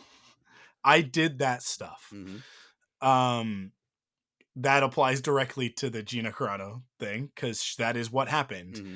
She said a lot of stuff that a lot of people didn't like, I think she's a and bad then example. I and then think she she's and a then bad she example. crossed a line, right? Sure. Like she Yeah. crossed a She line doubled down on it. and Yeah. like started posting Holocaust denial Yeah. stuff. Yeah. I and then when she was called out on it, um I she doubled down. Hmm. And so like that one to me is like, that's another one where it's like, this is a very clear example of, you have made the bad choice, and instead of hearing anybody out on why what you did was a bad choice, you just said, you're infringing on my right to freedom of speech. And it's like, absolutely, like, listen, freedom of speech is not freedom from repercussion or freedom Right. from Consequence. consequences, Yeah. right? So I believe very much as a parent, in natural consequence, Hmm. right? So this is a misunderstanding in the term gentle parenting. People think that gentle parenting means letting your kids do whatever they want. Just be like, oh, Like just coddling. let them, Yeah.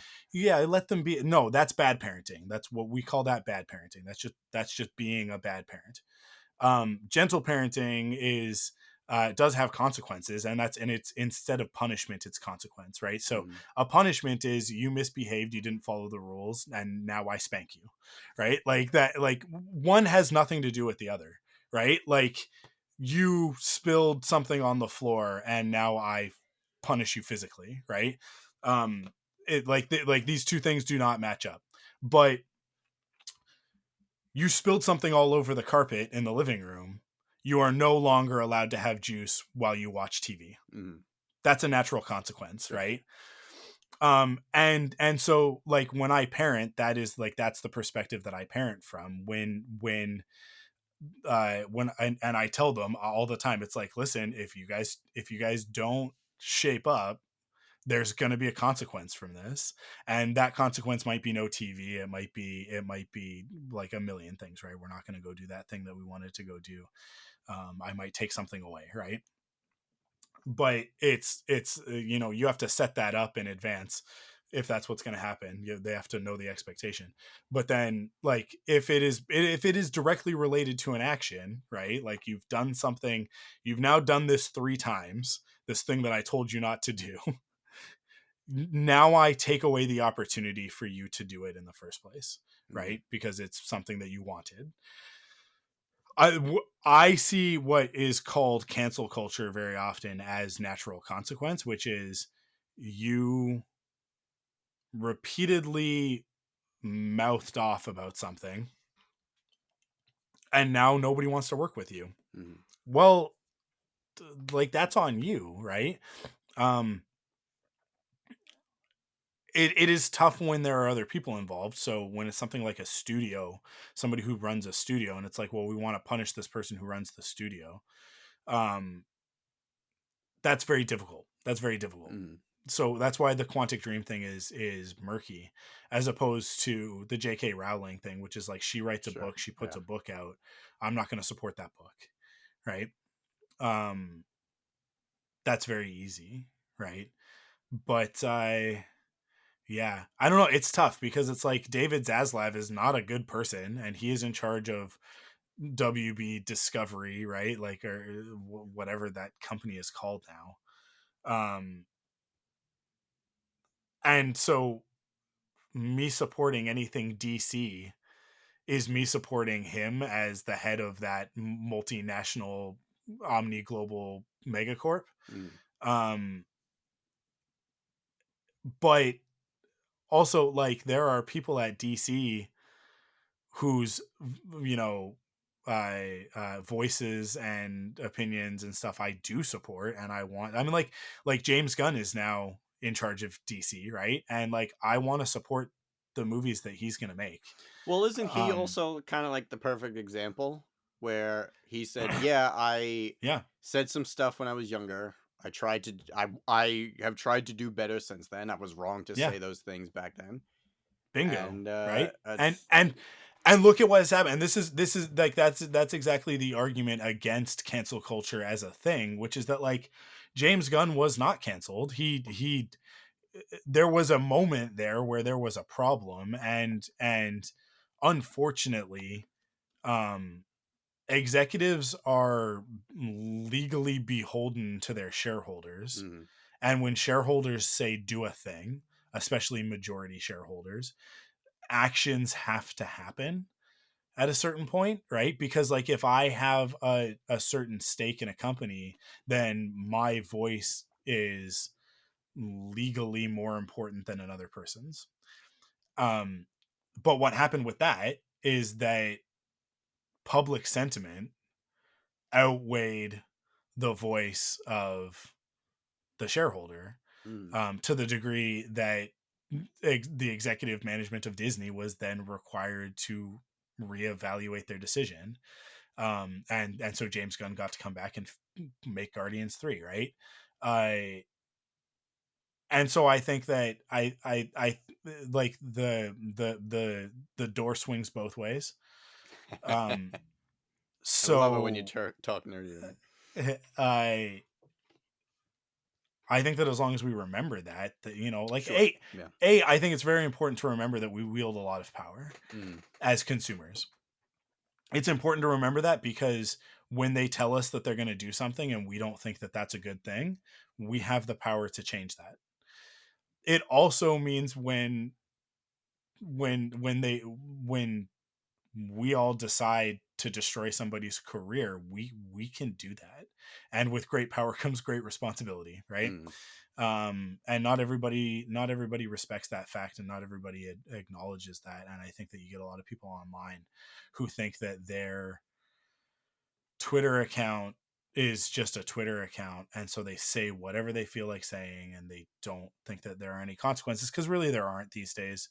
um, and I don't know how we hold people accountable for the things that they post on social media, other than the system that prevails, which is really just like it is just social responsibility mm. playing itself out, right? I mean, like it's just this is the social contract, right? Like that's what it is in action.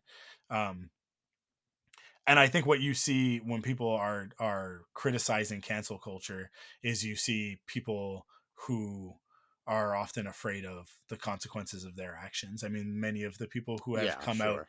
and said, oh, this is cancel culture, oh, we shouldn't do this. It's like, well, what skeletons are in your closet? Because I will say, I and listen, I don't want anybody to start digging. There are skeletons in my closet. There's skeletons in everybody's closets. We Everybody, all yeah. have private lives. We all have things that we've done, things that we've said that we're not proud of in our lives, or things that we just want to keep private.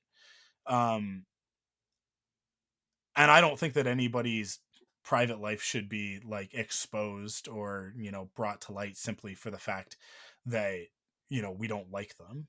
I don't think that that's a good excuse. I think that what we need to do is we need to hold people accountable for the things that they do that affect other people's lives, right? um so, you know, like to that point, like who you love and how you love them is up to you, as long Mm. as you're not hurting anybody. I like that should never be a thing that I think I should be used against somebody. It's also like kids come into it sometimes, and it's like I don't think that anybody's children should ever be used against them um in order to change their behavior or their opinion. I think that that's a dirty way of doing things, because I think that that takes away the agency of those children in the world, and turns them into tools, right? I but I do think that as adults we are responsible for our actions. Mm. And I think when you're a parent, you're responsible for the actions of your kids until they turn 18. So, to certain degrees, right? But, um, yeah, I often look at it as just natural consequence. What would happen to me if I were to go into my workplace and behave the way that some of these people have behaved? Yeah, of course. I mean, look, And I think that that's clear. I definitely understand and I agree that there should be consequences, right? It's just Yeah, the and I'm certainly not disagreeing or anything, but like the thing that I always struggle with is the fact that okay, well, I don't think anyone kind of just like no matter how crappy they are, I think everybody should have basic human rights and like eating and maybe a large part of that is how capitalism works right now, but yeah, um and that's a different problem altogether, but that you know what I mean, like no matter how crappy someone is, I still think they deserve to have a roof over their head and feed their children. yeah. um so and I I know don't. you know what I mean, Yeah, like I'm just saying like that shouldn't stop the consequences from happening to anyone. I'm not yeah. saying that, you know what I mean? Like, I don't think that you have a right to the profession that you desire. I think like sure. that's a Okay. that's where that line is, That right? makes sense. Yeah. Is that like that person should not be barred from ever holding a job, right? Right. Because that's going to put them in a bad position. I think that like if Gina Carano wants to be a public figure, she needs to hold herself accountable for the things that she says and does. Mhm. So if the things that she says and does create poor public sentiment, a company like Disney doesn't want to touch her, Sure. right? And she's responsible for that if that is her chosen profession. So if I want to go into politics, I better behave in a way that is befitting of that career choice, Well, a right? lot of them don't, but but If I yes, I so agree. absolutely, In a perfect absolutely, world. right? Absolutely. If I want to be a sex worker, then I actually have a lot more freedom in the things that I can do and say, because that is a profession that was considered on the fringe of society, like for whatever reason. That's not a judgment. I No, don't no, necessarily agree you're with just it. stating a fact. It's true. Yeah, like I absolutely 1000% support sex work as a real and viable profession. If that is like I always go when it comes to work, I always go back to one of my favorite movies of all time. This is literally like probably in like my top 20 movies of all time. And it's going to be ridiculous. People are going to be like, "Really?" The movie Robots, starring Ewan McGregor, Oh my animated god, film. all Ewan right. McGregor, Robin Williams, Mel Brooks. Okay. I love that movie so much. I think it's such a great movie. There is a thing that Mel Brooks's character says in that movie: "See a need, fill a need." Okay. So for me, Okay. like that, we live in a capitalist society. See a need, fill a need, man. Like see a need, fill a need. That sex workers see a need, fill a need. Absolutely. If you can make money doing it, then go do it. Like it goes along the lines of what the Joker says in The Dark Knight. If you do something well, never do it for free. Yeah. I which is another one of my, like, these, like, those two things are, like, as a creative, those are my mantras, which is like polar opposites, coming from polar opposite ends of the narrative spectrum. But I believe in both of those things vehemently, because we live in a capitalist world, and there's no such thing as ethical consumption under capitalism. It's impossible.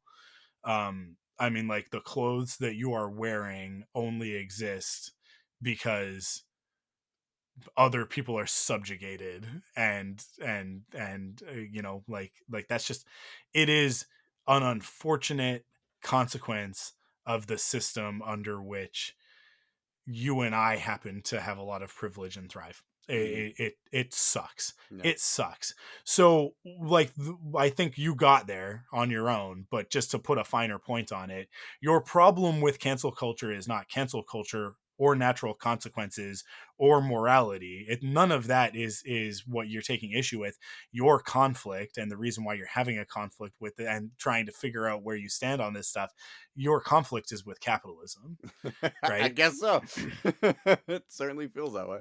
And I think that a lot of the time that is actually what we're running up against, is that Mm, we have problems with society, but it is actually not,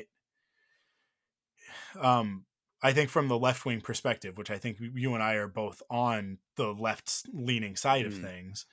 I Our problems with society end up boiling down to capitalism and consumerism, as like to put an even finer point on it, to drill down into capitalism even more. It is it is it is the consumerist ideology that we live under in North America, that, what's the next thing that I'm going to buy, and where am I going to get that money from. That is that's really the problem. hmm um if we were all flourishing under a universal basic income, which hopefully for you guys in your next election is a talking point. I think up here in Canada, it's going to be a very major talking point of our next federal election. I For those who don't know, a universal basic income is basically like everybody gets money. We all pay into our taxes, and then that is equally distributed to everybody universally. Okay. There's another one. I can't remember what the other one is, but the other one is like it's a needs based thing. So it's like, you hit a threshold, you make a certain amount of money at your job, and you're no longer part of the program. But it's to make sure that nobody drops below the poverty line, which is also a good way of doing it, and might be a happy medium that that works as well. But I think that the best way to move forward as a society and get closer to Star Trek utopia is a universal basic income, which is everybody getting. So up here, what they're pushing for is everybody gets 2,500 a month at least. Um, and I don't know if it's just adults. I don't know what that breakdown is like, because in this household, there's four people in this house. If we got four people got $2,500 a month in this house, like, I no longer have to go look for a job. I can now do what I want to do. Right. It gets rid of this problem, right, of what you're talking about, this cancel culture thing. It really, like, literally removes this yeah. issue, because it doesn't matter what your opinions are. It doesn't matter that you're a bigot. You still get this money. You get to eat. You can You get to still live. survive. You Yeah. can eat.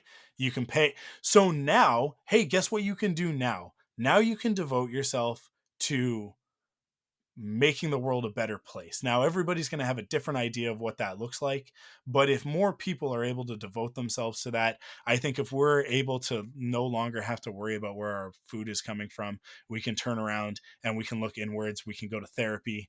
We can get back to having conversations with one another in meaningful ways, to understand the perspective of the human being across from us. But conservatism, which is the right wing ideology, relies on scarcity. It has to. It's in the word. Hmm. Yeah. Conservatism is conserving. It is an ideology that requires scarcity in order for it to function. And it's why you're going to see right wing politicians fight against this. Because what they want to do, bring this back into Star Wars, what Palpatine wants is he wants everybody in a place of fear, right? We see Palpatine as evil. I should hope that we all agree on this. He created a system in which he controlled the flow of everything, right? This is what Bad Batch is about, is that like we see it in that first season that everybody's got to register their identities. They have to travel is restricted, um commerce is restricted, and when all of that happens, the idea is that someone who knows better should be put in charge, and then if everybody doesn't agree with them, they should be made to. That's what Anakin says, right? And Padme's like, that's not right. That's what Palpatine does, right? And that's the irony of that scene, is that like Anakin is like, I don't know, there's just somebody wise, right? And that's Palpatine sees himself as that. The only way that is able to work is if everybody is put into a place of survival, right? And this is what we've seen over the last 40 years since the 80s, is that it's just gotten worse and worse and worse, and we are, all of us, being pushed more and more into this mode of survival. And what that ends up doing is it ends up pitting us against each other. So it's, I think a lot of the fight that we're talking about, these moral fights, they are boiled down to, you've got something that I want, I have something that you want, now then we're going to fight over it. Instead of, if we were all in a place where everybody is taken care of, which is entirely possible under capitalism, and with people maintaining their lifestyles. I mean, like, Elon Musk doesn't have to change a thing about the way that he lives. As a matter of fact, Elon Musk could fund universal basic income in the United States probably for the next decade, and it wouldn't affect his bottom line. He's got so much money. It's in the trillions, it's right? Like, disgusting, but it's astronomical. Like these are numbers that we can't even comprehend, because it would take billions of dollars every year in order to do that. It's harder for you guys. You guys have such a big country. It's very, very difficult for you guys to get on this. Canada, as much as we have a very large landmass in terms of population, and how much of that landmass is actually like inhabited by people, it's very small. So it's easier for us to do it, and it's obviously easier for European countries to do it because they're so broken up into these little segments, right? So smaller government is able to achieve these things at a much faster pace.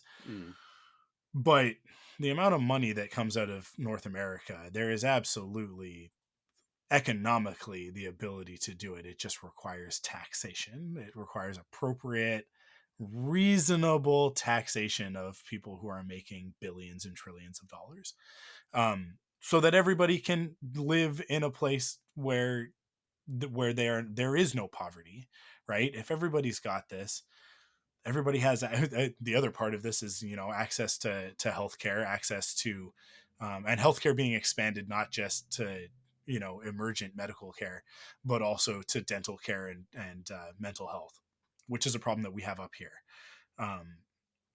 Is that dental health is not as covered as, like, say, I mean, if you break a leg in Canada, it doesn't cost you anything. You go to the hospital, they fix it. that must be nice. It doesn't cost anything, right? We do have, like, we do pay things. We do pay, like, so, there is like a medical system that we have to pay into, and it is needs based. So if you make more money, you pay more into it. And if you're below a certain threshold, you don't have to pay for it at all. But and taxes go into it and everything like that. But that's how socialism works, and it's very good. It's a very good system, to not have to worry about being sick. It's not having to worry about where your money is coming from to keep a roof over your head, to keep your vehicle on the road, or whatever transportation you want to use. If you're going to use rapid transit, to be able to pay for that, and to be able to keep yourself fed, right? Like I think, like, those, and I guess clothing as well is another one of those. Those are the four basic needs, right? If those are covered, then everybody just gets to not do what they want, but like be productive in the way that they can be, to their level, right? To like, and when that happens, then I think so many of these other problems dissipate. They don't go away, but they certainly are not the mountains that have been made out of molehills Sure. that a lot of these are. So I don't know, man. Like, This got real off topic real quick. I'm oh, sorry. super off topic, but that's listen, that is what differentiates Thunderquack from Sure. other types of podcasts. So anyway, So Star Wars Outlaws looks great. yeah, I think we all agree that Star Wars Can't Outlaws wait. looks great. Listen. There are some problems with Ubisoft. Oh man. we like that company is not run in the best way, and people are like crunch and stuff like that. Like it's not layoffs, and it's there's not, but all the best you can do is the best you can do. Mm, And so like I said, like I don't want to hold anybody um you know liable for the purchases that they're making, because most of us are just trying to get through the day. I I don't know if I said this on one of the Star Wars podcasts or I said it on one of the other ones, but um it is my firm belief that most people, and when I say most, 99% of human beings on this planet are good people that are just trying to do the right thing. And that there is 1% of humanity that is truly evil, that knows that what they are doing is wrong, and they do it anyways for the love of wealth and power, right? And that's evil. Or they just straight up want to see people suffer, because mm, that also exists in the world. But it is such a small margin of humanity. Um, the majority of people are literally trying to do the right thing. The problem is that 1% does hold all of that wealth and power, and it is a not insignificant number of people, even though it is a low percentage. And that number of people are able to manipulate a good portion of decent human beings mm. into doing things that are actually against their own morality. um when you get down to it, I mean, like so many of the people that I have disagreements with from a moral standing, they do not actively want to see people suffer. They simply have some very, very misplaced ideologies that mostly are the result of manipulation or abuse. Like that's really what it boils down to. So we've talked in the past about having empathy, and to me, that is where that comes from for me, is like, this is about having empathy. These are Jedi philosophies, as far as I'm concerned.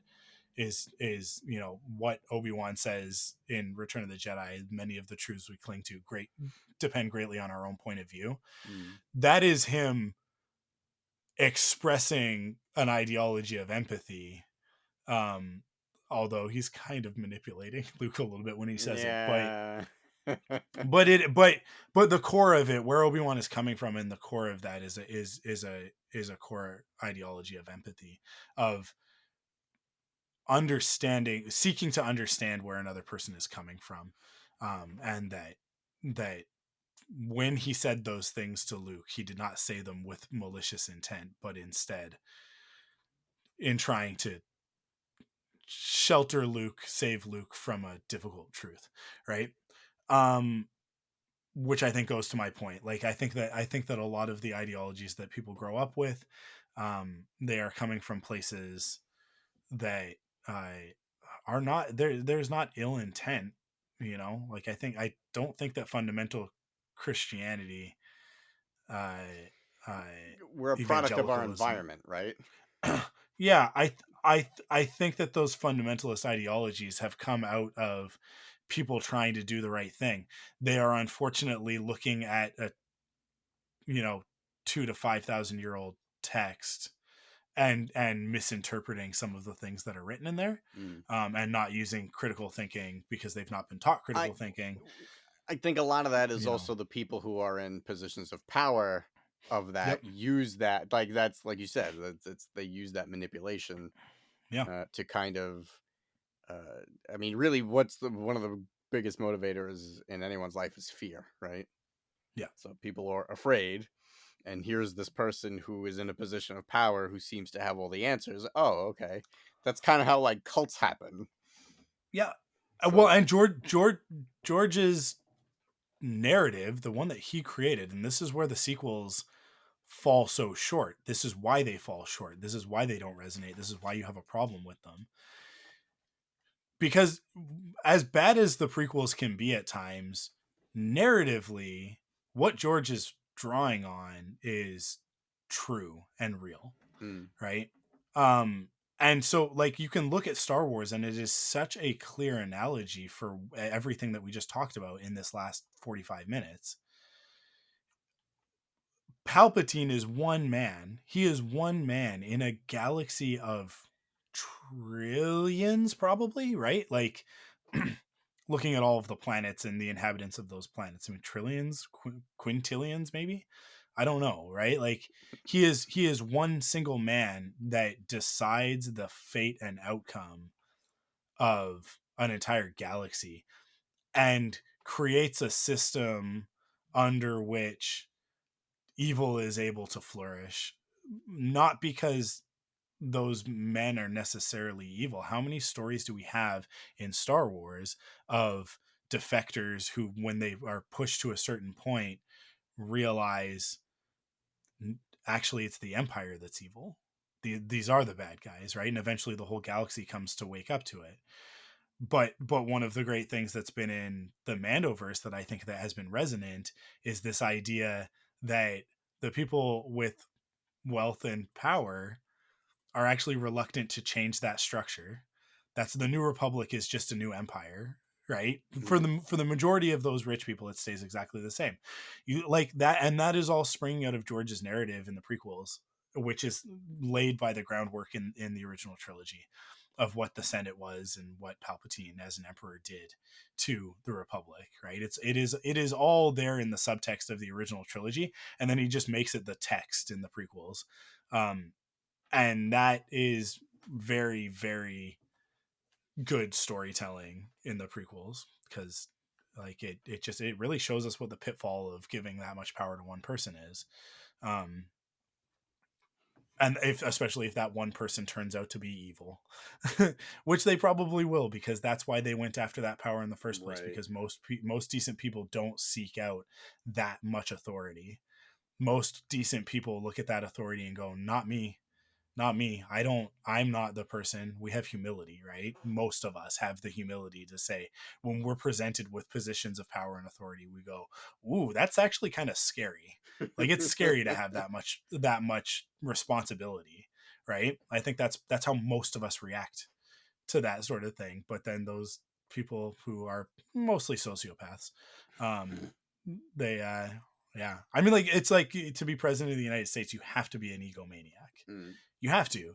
You have to, because you have to be willing to say, I have what it takes to be responsible for how many people are in the United States. I Whatever your population is, like this many million billion people. Um I am smart enough and good enough to be responsible for the decision making that is going to affect these people's lives, mm. right? You have to be an egomaniac in order to do it. Um, and so it's just a matter of like picking the least harmful egomaniac possible. And we see what happens when that's not the choice. Because that most recent example on the Republican side, he is the opposite of that. He is what happens when you pick the most harmful egomaniac possible. On So, purpose. oh yeah, Jesus. Uh Star Wars. Yeah. For an It's episode where we didn't have a lot to talk about, we sure had a lot to talk about. 2 hours and 14 minutes, yeah. And we talked very little about actual Star Wars. Oops. But whenever this happens, whenever we end up going off on one of these types of episodes, and listen, I know that there are people that tuned out. They stopped listening a long time ago, and probably won't be back. And I am at the point in my podcasting career where I'm like, okay, that's not like this. The reason I engage with Star Wars is because these things that we just talked about are important to me, and Mm, I think that Star Wars at its core has this stuff right. Um, as allegory, it is, I think, 9 times out of 10 in the right place. Um, and the stories that I love in particular are coming from that correct perspective. Now there are missteps and there's all sorts of misogyny and lack of inclusivity and stuff like that that happens, but I think that they happen out of negligence and not out of malice, which is different. So you know, I Star Wars is an instance where I can often take the good with the bad. A lot of this came out of us talking um about Eclipse and that. So I think that that's a really uh, uh, important thing to sort of like reflect back on. mm, It's like you know the intent of Star Wars, I think, and I think that's where people have the disconnect with Eclipse and with David Cage being a part of a High Republic video game. Does he have the technical skill to bring that to fruition? Absolutely. Is like in terms of running like his studio and what that studio does? Absolutely. From an intent place, it's like, what is the intent of the High Republic, and does that match up with David yeah. Cage's intent in telling Does, stories? does he get I it? don't know. Yeah. Right. So that's what this comes back to. And that's what, like, my intent with podcasting is for us to start from a place of these nerdy things that we all love, but to end in the place that we're ending in today, which is hopefully a place where, um, you know, I think I have equipped you better to go out into the world and be a better person. Um, I with what I'm we've gonna go out and discussed, do and worse now. but it also then like reinforces my positions, and me having to examine that stuff myself then puts me in a place of having to reflect of like um am I coming at this from the right position as well, right? Mm, um because in the past I think that I've been along the lines of like burn it all down. Yeah, you know, you're a bigot. I like anybody who supports you is also a bigot, right? Like I think that I have in the past espoused that sort of ideology, but the more that I talk about it and the more that I think about it, it's like it doesn't help anybody, right? That yeah. doesn't move the needle. The thing Yeah. that moves the needle is genuine conversation where you and I can say, you know, have the grace to say the wrong thing and to work that out together. I think Because asking there are, questions is kind of yeah. the most important part, right? Because like Yeah. I know that I'm coming from a place of not knowing the answers, so it's weird that so many people won't admit to themselves they don't have the answers. They just, they have their own little experience in their box, their own little world, and make very big judgments on things that they have little to no experience in, and Mhm. just decide, yeah, that's how it is because that's how it is for me. So, you know, Yeah. it's odd to me that people can be in a position where they are in just denial that anyone's experience can be different from theirs, and then just like, oh yeah, that's it. That's Yeah. they've this Well, they've decided that's the way the world is, so that's the way the world is, and that's the end of the and you conversation said for it them. before. It comes down to fear, right? And Yeah. again, like this is where like people consider some of this stuff hokey, but I consider it some of George's best writing. Fear leads to anger. Anger leads to hate. Mm, Hate leads to suffering. And like that path could not be more clear. Um, and what he is saying in those moments, it could not be more clear to me. And it's where like what Rose says in The Last Jedi feels, because I know that so many people have so many problems with that storyline and feel like that's the weakest part of The Last Jedi. But for me, like upon more and more and more introspection and reflection on that movie, that to me is actually the core of that movie, and it's the most Star Wars thing about it is Rose's storyline. And like when she says that's how we're going to win, not by fighting what we hate, but saving what we love. That is such a George ideology. And Ryan gets that. Like Ryan Johnson just gets that. And so, I mean, like, it is, I love it when a movie states the thesis, right? Like that to me, like that is, if a movie can do that, can clearly state its thesis somewhere in the film, um, that's that's a well-made movie, right? So I have my issues with that thesis, but I will sure, I'm gonna hold it until I read the book, yeah. and then Read the book. We're gonna we come can back when definitely you're done have the that book. We're talk gonna do for an sure. episode, and it's gonna be For another sure. 2 hour and 20-minute episode. We'll keep going because you and I will Yeah. just keep talking to each other about this Yeah. stuff if we don't cut it off here. We were gonna also talk about the Ray movie going into production. It's going into production. They're gonna make it. We will talk ad nauseum about this It's gonna movie be a Ray movie. as we get more. Yeah. So you know, I'm hopeful. I'm hopeful. She said some stuff recently. I'm hopeful. And I'm going to stay that way. And I'm not going to let anybody bring me down on it. I'm hopeful. I will say this, if I haven't said it before to you, as much of a rainy cloud as I am on the sequel trilogy, I want the Ray movie to be good. I have not written it off because I don't like the sequel trilogy. I really want to like the Ray movie, so I am excited that Yeah. they're making it. I think I think it'll be good. I think it'll be good.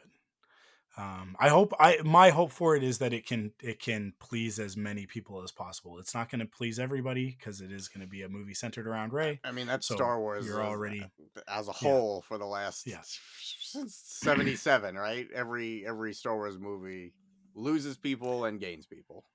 yeah. Every Star Wars everything loses people and gains people. It's true. So whatever. All right. Well, on that note, awesome.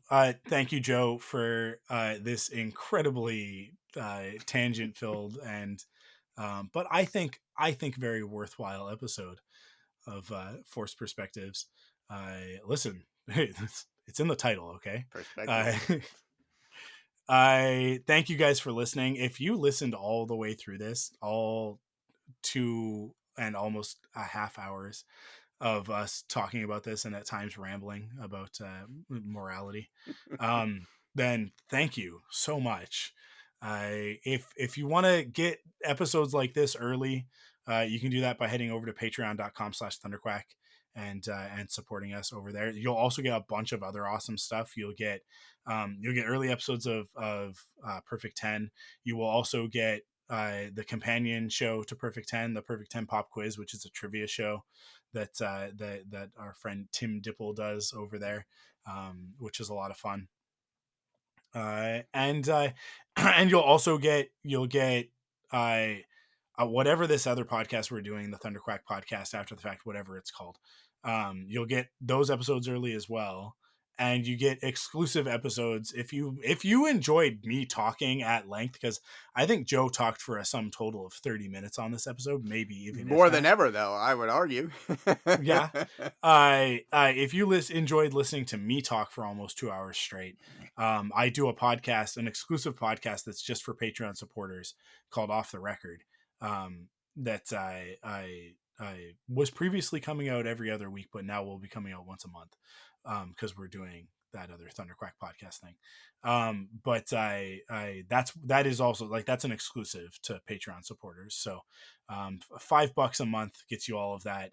But I would suggest, if you're going to do it, to do an annual subscription, because then I think it's like, I don't know if it's 10 or 12% off. There's some percentage off. I did whatever the default was for Patreon, but you get a percentage off, and so you pay less per month if you do it annually. So. Is there? Well, I mean, it's obviously too late now. Is there ever a Black Friday deal for that kind of stuff, or no? No, there's not. But like that's not a bad idea. What I will say is that we're coming up on our anniversary of launching Thunderquack, which Oh, cool. Thunderquack was the launch of the Patreon. Yeah. So when we do that in January, we've kind of glossed over it in the past. Um, it's not really been something that we've like acknowledged or celebrated, but this year I think I want to do something. And when we do that, what it'll probably be in the form of is kind of a pledge drive to get people to go over to Cool. Patreon and support us on Patreon. And so I think in the month of January, I have to kind of work it out with everybody who's doing podcasts on the network and see what we can put together over the course of the next few weeks. Cause I know everybody's busy around Christmas, but not necessarily having to have it all produced, but like, I think what I want to do is we'll do a day, like I maybe like a live stream or something like that, where we talk about sort of our plans for 2025 or 2024, and there will be some like stretch goals in there of like, if we can get so many people, then we'll we'll deliver these things, right? So like a bonus episode of Force Perspectives on a specific topic or something like that, and just like some additional content that'll be exclusive for Patreon supporters. So that is something that I'm sort of noodling with right now, and so yeah, make sure that you're following us on all the social media accounts and stuff so that you can hear about that stuff when it happens. But that'll be in January when we Cool. do that. So there might be some, I don't know, there might be some like promotional pricing and stuff like that Nice. that I do as a part of that. We'll look at it and see what makes sense at that point. But yeah. Cool. Cool. Cool. So yeah, support us on Patreon. It's awesome if you do. And now it that really, we really just helps. said there might be a discount soon. Hey, wait till January.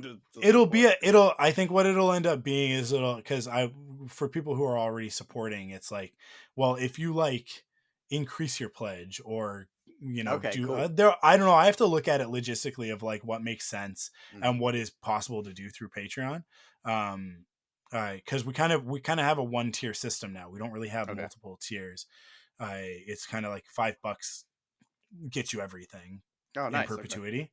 Because I was like having to manage the different tiers and stuff like that. And like the thing that drove me nuts is that like if you're paying more money, you got certain things, and it's like, but there are less people paying that amount of money, but it takes the same amount of work to produce it. Sure. Yeah. So like everybody should get it because I want as many people to listen to the content as possible, right? Yeah. So it made no sense to me of like we were gating off some of our best stuff like the pop quiz Mm-hmm. at like a higher level, and it's like, so people weren't getting to listen to that didn't seem right to me. So we got rid of the $1 and we got rid of the $10 and $20 and just left it at the $5. So like if everybody just supports at the $5 level, it'll even out, but everybody gets access to all the content, right? So yeah, cool. Now we're like on a tangent about Thunderquack stuff. I thank you guys for listening. Thank you for supporting. Thank you, Joe, for giving me 2.5 hours out of your day. Always. Yeah. And we will see you guys on the next episode. Thank you for listening to Thunderquack Force Perspectives. Our opening theme is composed for us by Christy Carew.